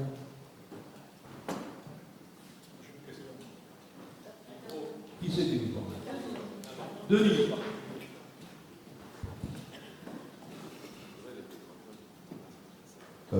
On fait une pause sur les travaux. Je voulais savoir si on allait faire une pause aussi au niveau de la fiscalité. Madame a décidé de augmenter les impôts. Je vous rappelle, mais je vais faire Cohen, je vous rappelle que l'an dernier, on a dit l'année prochaine, il y aura encore 3,5. Ce n'est pas une augmentation de loyer sous boison ce soir. Non, mais l'année dernière, on n'avait pas parlé de pause. Parce qu'en fait, on demande à l'Assemblée qui a voté demain un planning, un budget, un coût de travaux. On demande à l'Assemblée maintenant d'arrêter les travaux. En fait, alors, une pause. La pause, elle est en 2027. Elle n'est pas en 2025. Hein. Oui, mais on a voté quand même un planning. Oui, mais à 2025-2026, les chiffres, il faut se les avaler quand même. Donc la pause ne sera pas la pause en 2025, elle sera en 2026, peut-être pour l'augmentation des impôts, pas en 2025. C'est pas possible ça. Christian.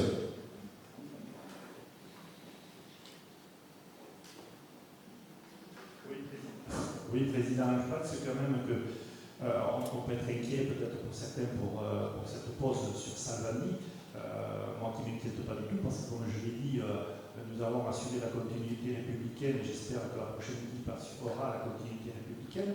Je rappelle qu'en 2008, nous l'avons assumé puisque nous avons trouvé une communauté de communes qui était dans le groupe, puisque la première réunion qui a eu en 2008, c'est le trésorier primaire général Doche qui est venu à la communauté de communes et qui nous a dit qu'il faut tout arrêter, parce que sinon je vous mets sous tutelle. Donc tu as bien raison, Maurice, de vouloir prendre tes précautions et de partir avec une communauté de communes qui pourra faire les projets dès qu'elle arrivera. Mais moi, c'est pas tellement le Salvani et son financement et la durée des travaux qu'ils vont faire, Mais je pense qu'aujourd'hui, il y a eu une manifestation au niveau national pour nos EHPAD. Et je pense que pour moi, le plus inquiétant, c'est quand même le financement de nos EHPAD et de se préoccuper, comme c'était dit, quand même de nos vieux. Alors c'est sûr, ça va être un caillou dans notre chaussure, mais je crois que la gestion de nos EHPAD est quand même beaucoup plus importante que de mettre une pause pendant un an à Salvandi. Tout à fait d'accord avec vous.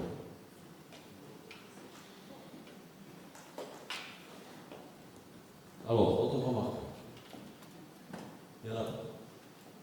Donc je mets au voix. Y a-t-il des contre pour cette pause et cette pause? Des contre. Alors attention, levez les mains, 2 si vous en avez 2. Voilà. Alors, il est le 2.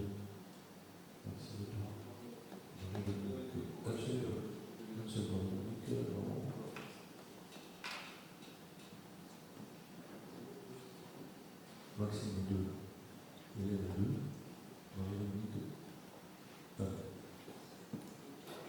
Patrick Jacozin, 2. François de Martinez, un seul.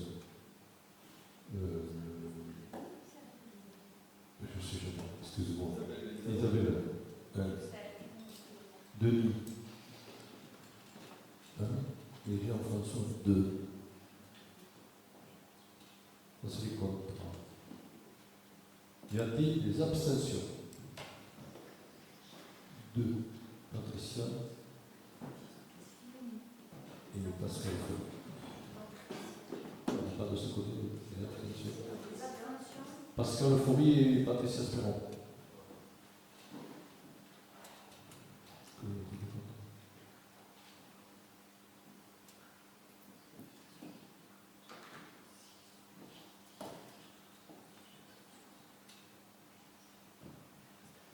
De contre, Florence. Voilà.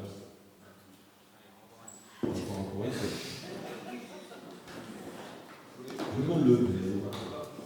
Alors là, 2, 4, 5, 6, 7, 8, 9, 10, 11 et 12.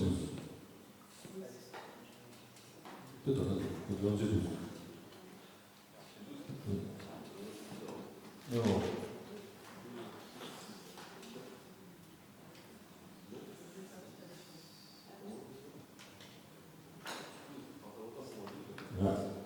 Dans notre digeste, c'est plus addition jusqu'à 12, ça. Et 3 abstentions. 2, pardon. Donc l'exposé est adopté. Je vous remercie. On passe à l'exposé numéro 9. Avenant de marché de la maîtrise d'œuvre pour la réhabilitation de l'appareil du centre Salvani.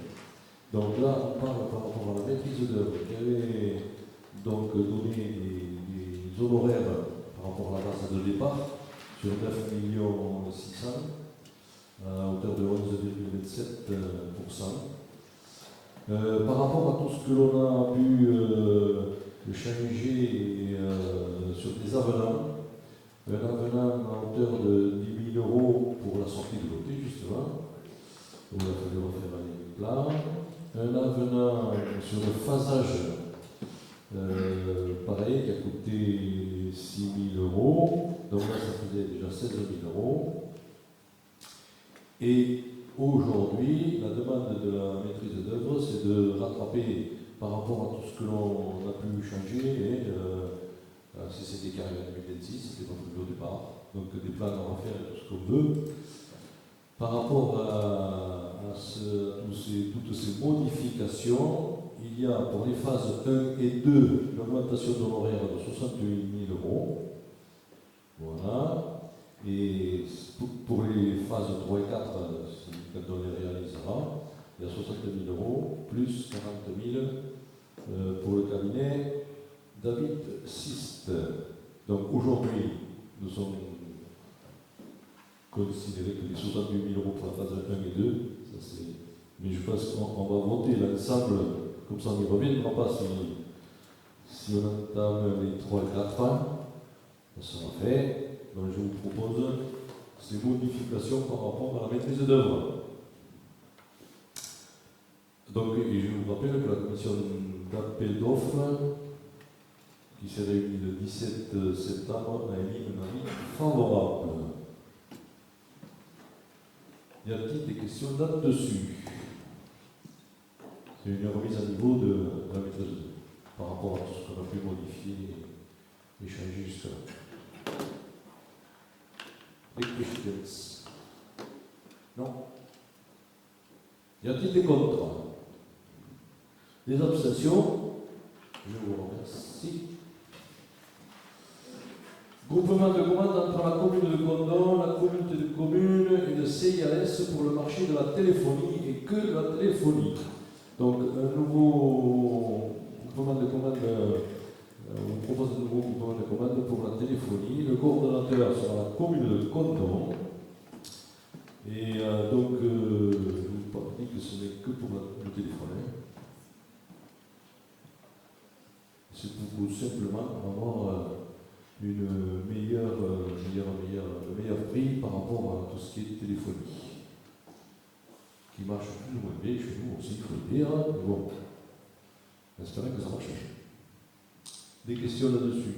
C'est un peu comme le groupement de commande électricité et gaz qu'on a fait passer il y a quelques temps. Ça va vraiment la même chose. Y a-t-il des questions? Pas de questions. Y a-t-il des contre? Des abstentions?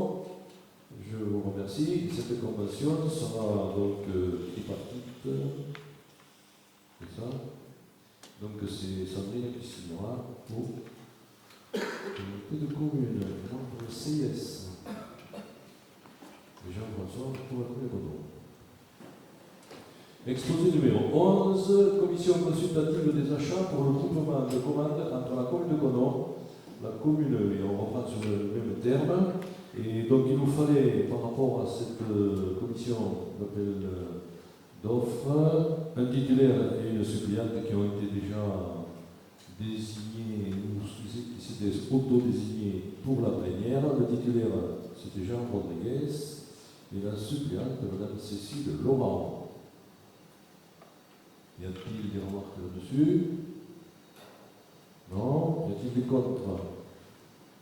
Des abstentions? Je vous remercie. Exposé numéro 12. Mise en vente de l'immeuble dans la rue des Cordeliers. On y arrive. Donc, je vous rappelle que l'établissement a été mis en liquidation judiciaire par jugement du tribunal de commerce d'Auch en date du 1er décembre 2023, ça va bientôt faire un an, et que l'on avait évoqué lors des débats relatifs aux délibérations subventionnées en date du 23 novembre et du 21 décembre 2023, de mettre à la vente ce bâtiment. Donc on vient maintenant de trouver un acquéreur dans ce bâtiment, soit pour un lieu commercial, soit pour un lieu résidentiel. Donc après avoir pris la tâche de plusieurs agents immobiliers, nous avons reçu diverses estimations qui vont de 350 000 euros à 800 000 euros, un peu plus. Donc, est-ce qu'on est toujours d'accord de le mettre à la vente? Et je pense qu'il serait raisonnable de le mettre un peu plus haut que la proposition que l'on a eu à 800 000 euros, puisque au niveau de la trésorerie Justine, par là, on dit qu'avec ces 100 000 euros, on couvre, c'est ça? Oui, avec 600 000 euros, on couvre l'emprunt. On couvre l'emprunt et on couvre la valeur comptable qui est plus basse. Voilà. Donc moi je vous propose de le mettre à la vente à 850 000 euros. Parce que je pense qu'il faudra dans la discussion, il faudra peut-être qu'on enlève un peu. Mais on essaiera de se tenir à 800. Est-ce que c'est pas assez? Je ne sais pas, dites-moi. Il faut commencer à 1 million, d'après. Alors, qui dit mieux? Il a raison. Alors, moi, ça m'est égal. Hein. Si vous voulez nous mettre 2, on va mettre 2. Il faut en faire pas partir de tout, mais il faut le fuir.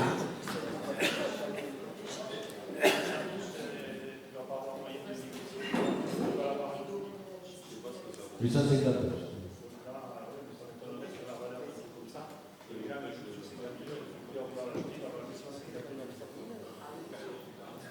Alors, ça vous semble pas assez? Sophie. Sophie veut nous l'acheter, alors. Elle attend que ça ne remonte plus. Oui, j'ai rien à voir, c'est pas grave. Et enfin, moi,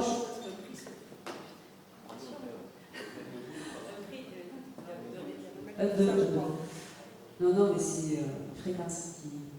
Un prix ne se fait pas en fonction du capital restant qu'il y a sur le crédit, se fait en fonction d'un marché. Moi, ce qui m'intéresserait, c'est les professionnels de l'immobilier, c'est leur job aussi, de savoir à peu près la vision qu'ils ont d'un potentiel acheteur.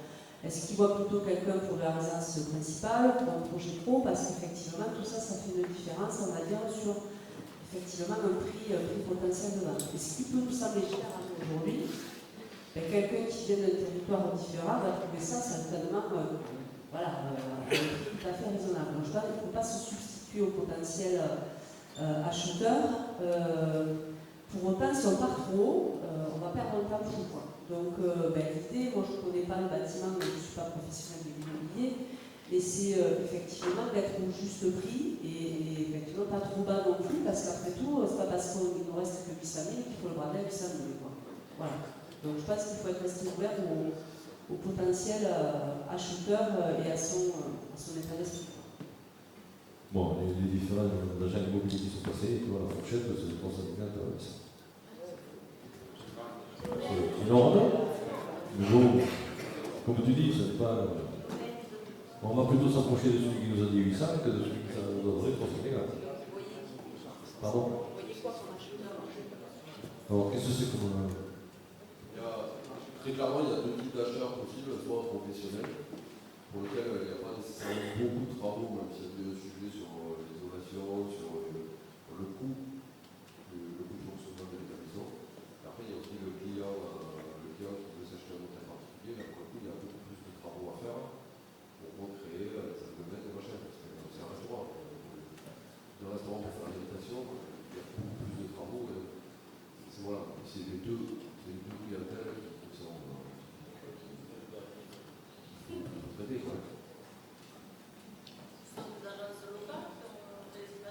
On a tout fait. On a une agence locale, une internationale, une spécialité dans les demeures, les châteaux, etc. On a encore tout compris. On a tout fait.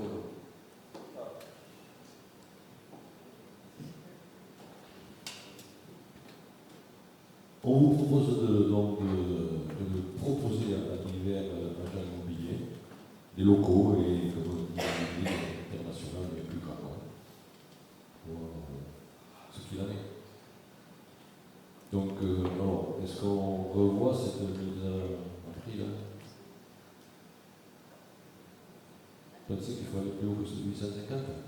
Mais le million, en fin de compte, anoblit la valeur du produit. De mettre au million pour l'immobilier, ça alourdit, ça montre une valeur. Oui, c'est possible.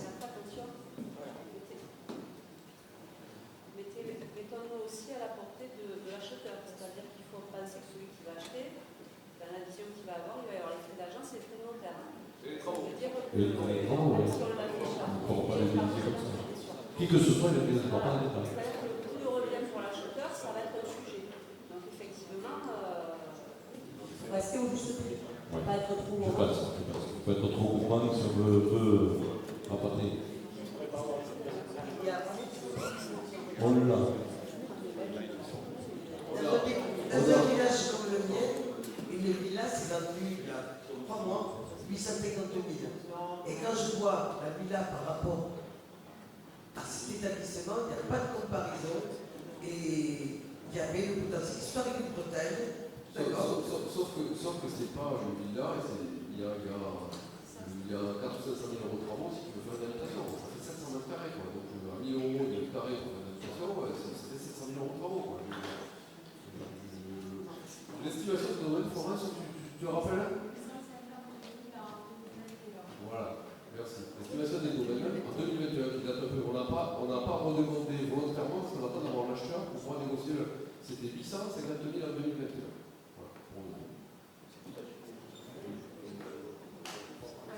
On ne pourra pas trop s'écarter de cette valeur de 2021. eux. Alors, je ne sais pas si ça a perdu la valeur ou si ça en a perdu un peu, mais on est dans ces deux fourchettes-là, quoi. Dans cette fourchette-là.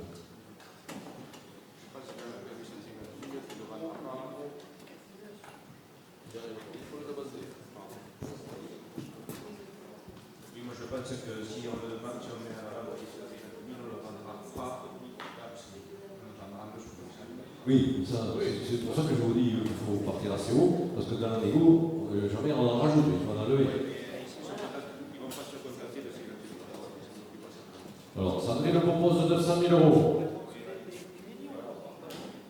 Et on n'est pas comme ça, comme un intermarché, quoi. On voit le 9, on voit le 1 million. Vous êtes d'accord avec ça?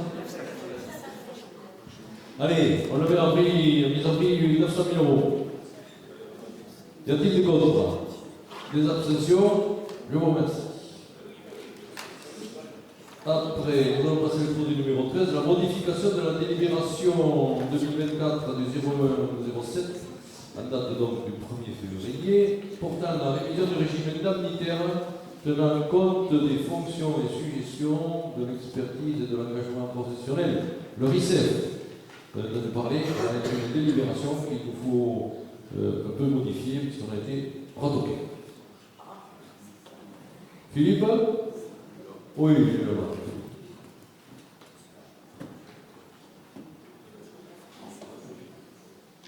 Alors oui, juste pour aussi, pas de nouvelle prime, c'est une prime qui existait déjà.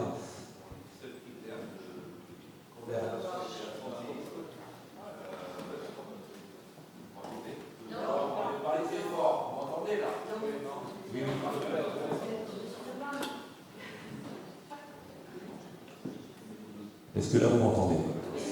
Donc il ne s'agit pas d'une nouvelle prime, il s'agit d'une prime qu'on versait déjà, dont le seul critère qu'on avait mis en place était lié à l'absentéisme. Et là ne peut pas avoir de critère lié à l'absentéisme, il peut être lié uniquement à la valeur professionnelle des agents. Donc on a travaillé une grille avec les responsables de service et avec les représentants du personnel pour pouvoir juger la valeur professionnelle de chaque agent et savoir si on maintient la prime en totalité à 80%, à 50% ou plus du tout. Voilà, le montant reste fixe et comme il était au précédent de 500 € par agent pour un agent à temps plein, présent toute l'année.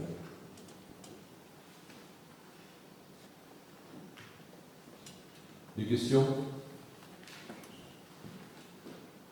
Juste une correction. Des contre? Des abstentions? Je vous remercie. Exposé numéro 14, modification du cadre d'emploi du responsable du centre technique communautaire.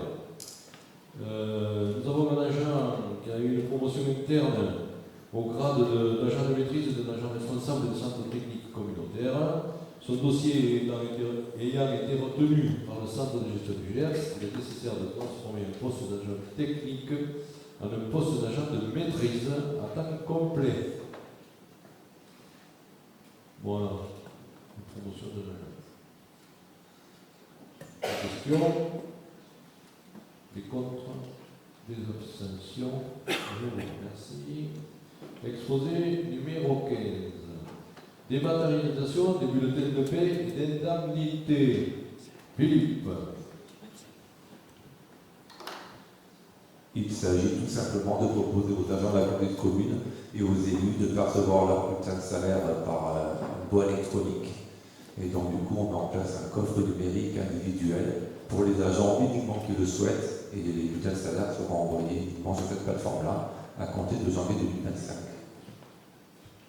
Alors, il n'y a pas que les agents, il y a les élus qui ont droit aussi pour leurs indemnités, la même chose. Tout à fait. Il y a dit que élève.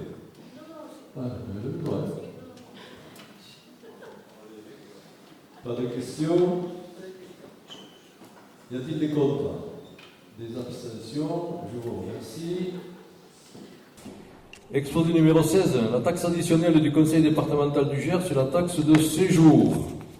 Bon, vous savez que la taxe de séjour elle avait été revue par rapport à l'an dernier, par rapport à la LGV, et là, le conseil départemental vient rajouter une petite couche sur 10% de la taxe qui partira au département et qui sera reversée. Olivier, tu vas dire de moi? Peut-être pour retrouver le La dernière délibération sur la taxe de séjour, c'est une délibération de 2023. On avait modifié quelques tarifs à la marge et on avait acté de mémoire la surtaxe de GPSO qui est de 34%. À cette surtaxe, pas cette surtaxe, mais le département va, pour financer sa part tourisme, va rajouter une surtaxe à compter de 2025 de 10%. Les 10% s'appliquent sur le montant qui a été voté par la communauté de communes. C'est le montant de la communauté de communes plus 34% pour GPSO, et remontant de la communauté de communes plus 10% pour le conseil départemental. On sera en charge de la collecte de ces montants et de la rétrocession auprès des services fiscaux.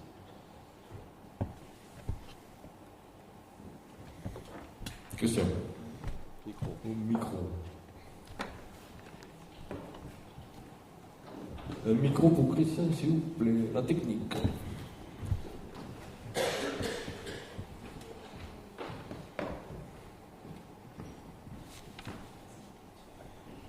Oui, je change de casquette puisque je suis vice-président du comité départemental du tourisme et des loisirs du Gers. Donc pour indiquer que le Gers était quand même l'un des tout derniers départements de France à ne pas appliquer de taxe additionnelle. Quand même.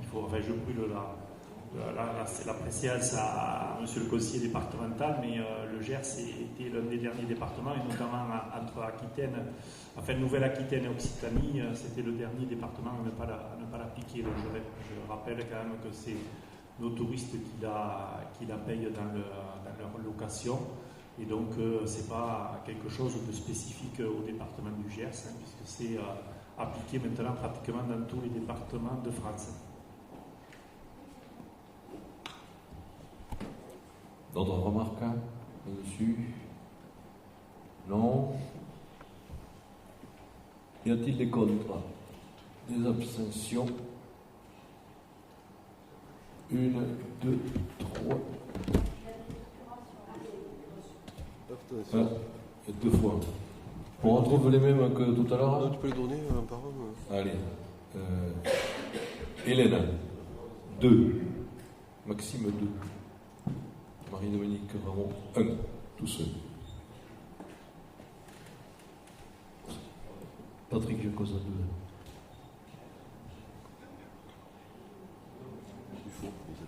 2. Isabelle Dufault, c'est un seul ou 2? Isabelle, une seule. Une seule, toi? Françoise? Françoise, tout seul. Et Jean-François, 2.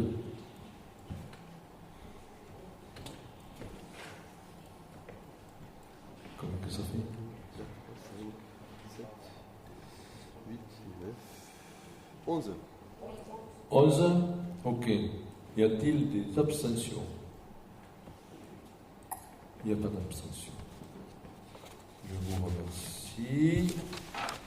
On passe à l'exposé numéro 17, le diagnostic partage de convention territoriale, de la convention territoriale globale, qui vous a été présenté lors de la plénière par nos agents territoriaux et qui avait été présenté aussi au CIS aussi. Y a-t-il des remarques sur cette nouvelle convention 2025-2029? Non? Pas de remarques? On se prend pour acte.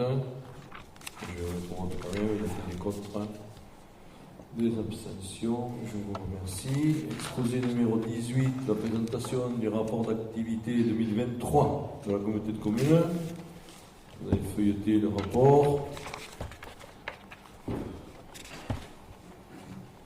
Très complet de l'activité 2023. Avez-vous des remarques à faire sur ce rapport d'activité? Non. Donc là c'est pareil, il faut prendre un que je me vote. Y a-t-il des contre? Des abstentions? Je vous remercie. Exposé numéro 19. Session de parcelles AS 337 et 341 de la commune de Valence-sur-Béise. Donc là, on est tout près. Il s'agit d'une régularisation, je pense, après la vente du terrain à M. Mengan. Il restait une petite surface sur un chemin rural, puisqu'une parcelle c'est 1 mètre carré, pas grand, hein. Et l'autre, je crois que c'est 165 mètres carrés. Donc c'est une régule hein, par rapport à tout ça, par rapport à la commune de Valence.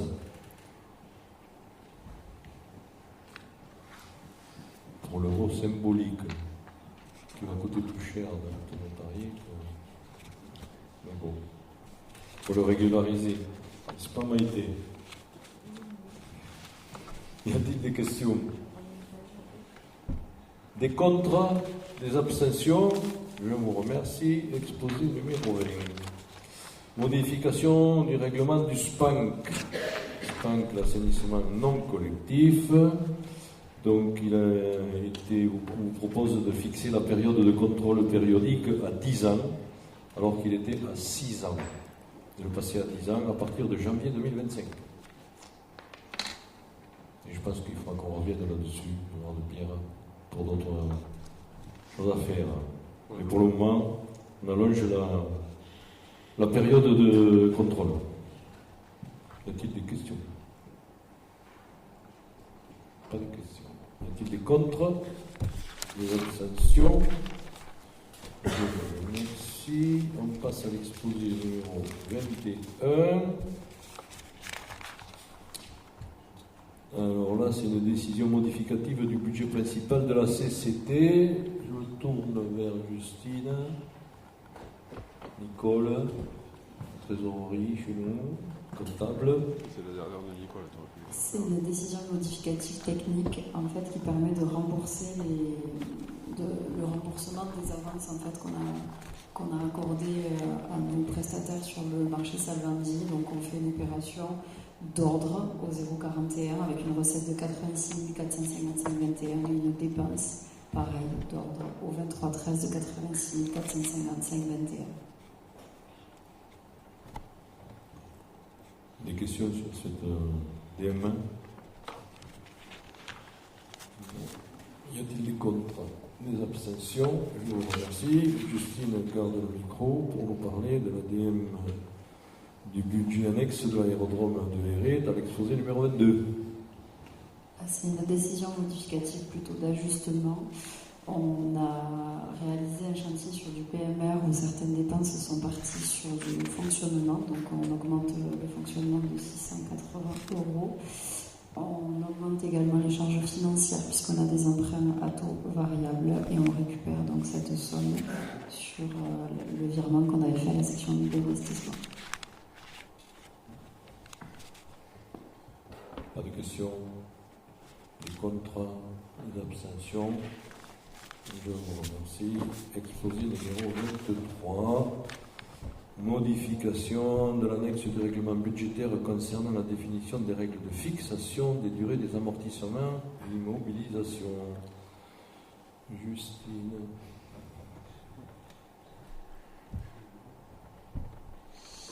Quand on a voté le règlement budgétaire l'année dernière, on n'avait pas pris tous les comptes possibles en termes d'amortissement. Donc on n'avait pas pris le 21-321 sur les immeubles de rapport, donc on leur a ajouté, on propose une date d'amortissement de 15 ans.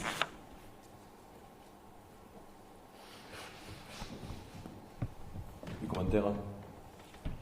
Non. Y a-t-il des contre? Des abstentions? Merci. Exposé numéro 24. Convention relative au logement des travailleurs saisonniers. Ça, c'est par rapport aux communes touristiques, mais nous, on est tous concernés pour cette problématique. Vous en rappelez, pour certains, l'office de tourisme de la communauté de communes avait fait un dossier, je pense que on est au premier renouvellement, il y a déjà pas loin de 10 ans, parce que c'est des durées de 5 ans de classement en commune touristique de l'ensemble des communes. Toutes les communes ont été classées. Il y a une obligation qui existe de la loi montagne, c'est d'établir une convention, un contrat exactement prévoyant diverses règles relatives au logement des saisonniers avec l'État, tels que les objectifs de la politique locale et les moyens d'action à mettre en œuvre pour les atteindre. Donc on vous propose une convention, les services, que ce soit le pôle développement ou le service logement, ont compilé des diagnostics que l'on avait fait, qui dataient un peu pour certains, et on a essayé de mettre en place une stratégie. Dans le même temps, il y a un travail qui va se mettre pour toutes les communes touristiques du département du Gers, avec la NCT pour essayer d'établir un diagnostic un peu plus ferme. Nous serons raccord parce qu'on aura signé la convention. Vous allez devoir délibérer, par contre, dans le cadre de votre classement de commune touristique, pour pouvoir signer cette convention.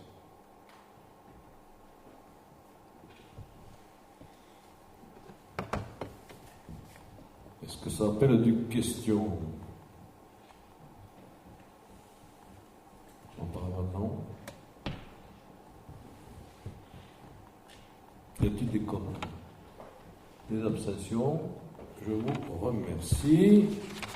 Nous sommes arrivés au terme de notre réunion publique. Y a-t-il des questions diverses? Pas de questions diverses, donc je vais lever la séance, vous remercier pour votre participation active à cette publique. Et je pense que Maïté nous a préparé un petit rafraîchissement. Aujourd'hui, il fait chaud, on va se rafraîchir.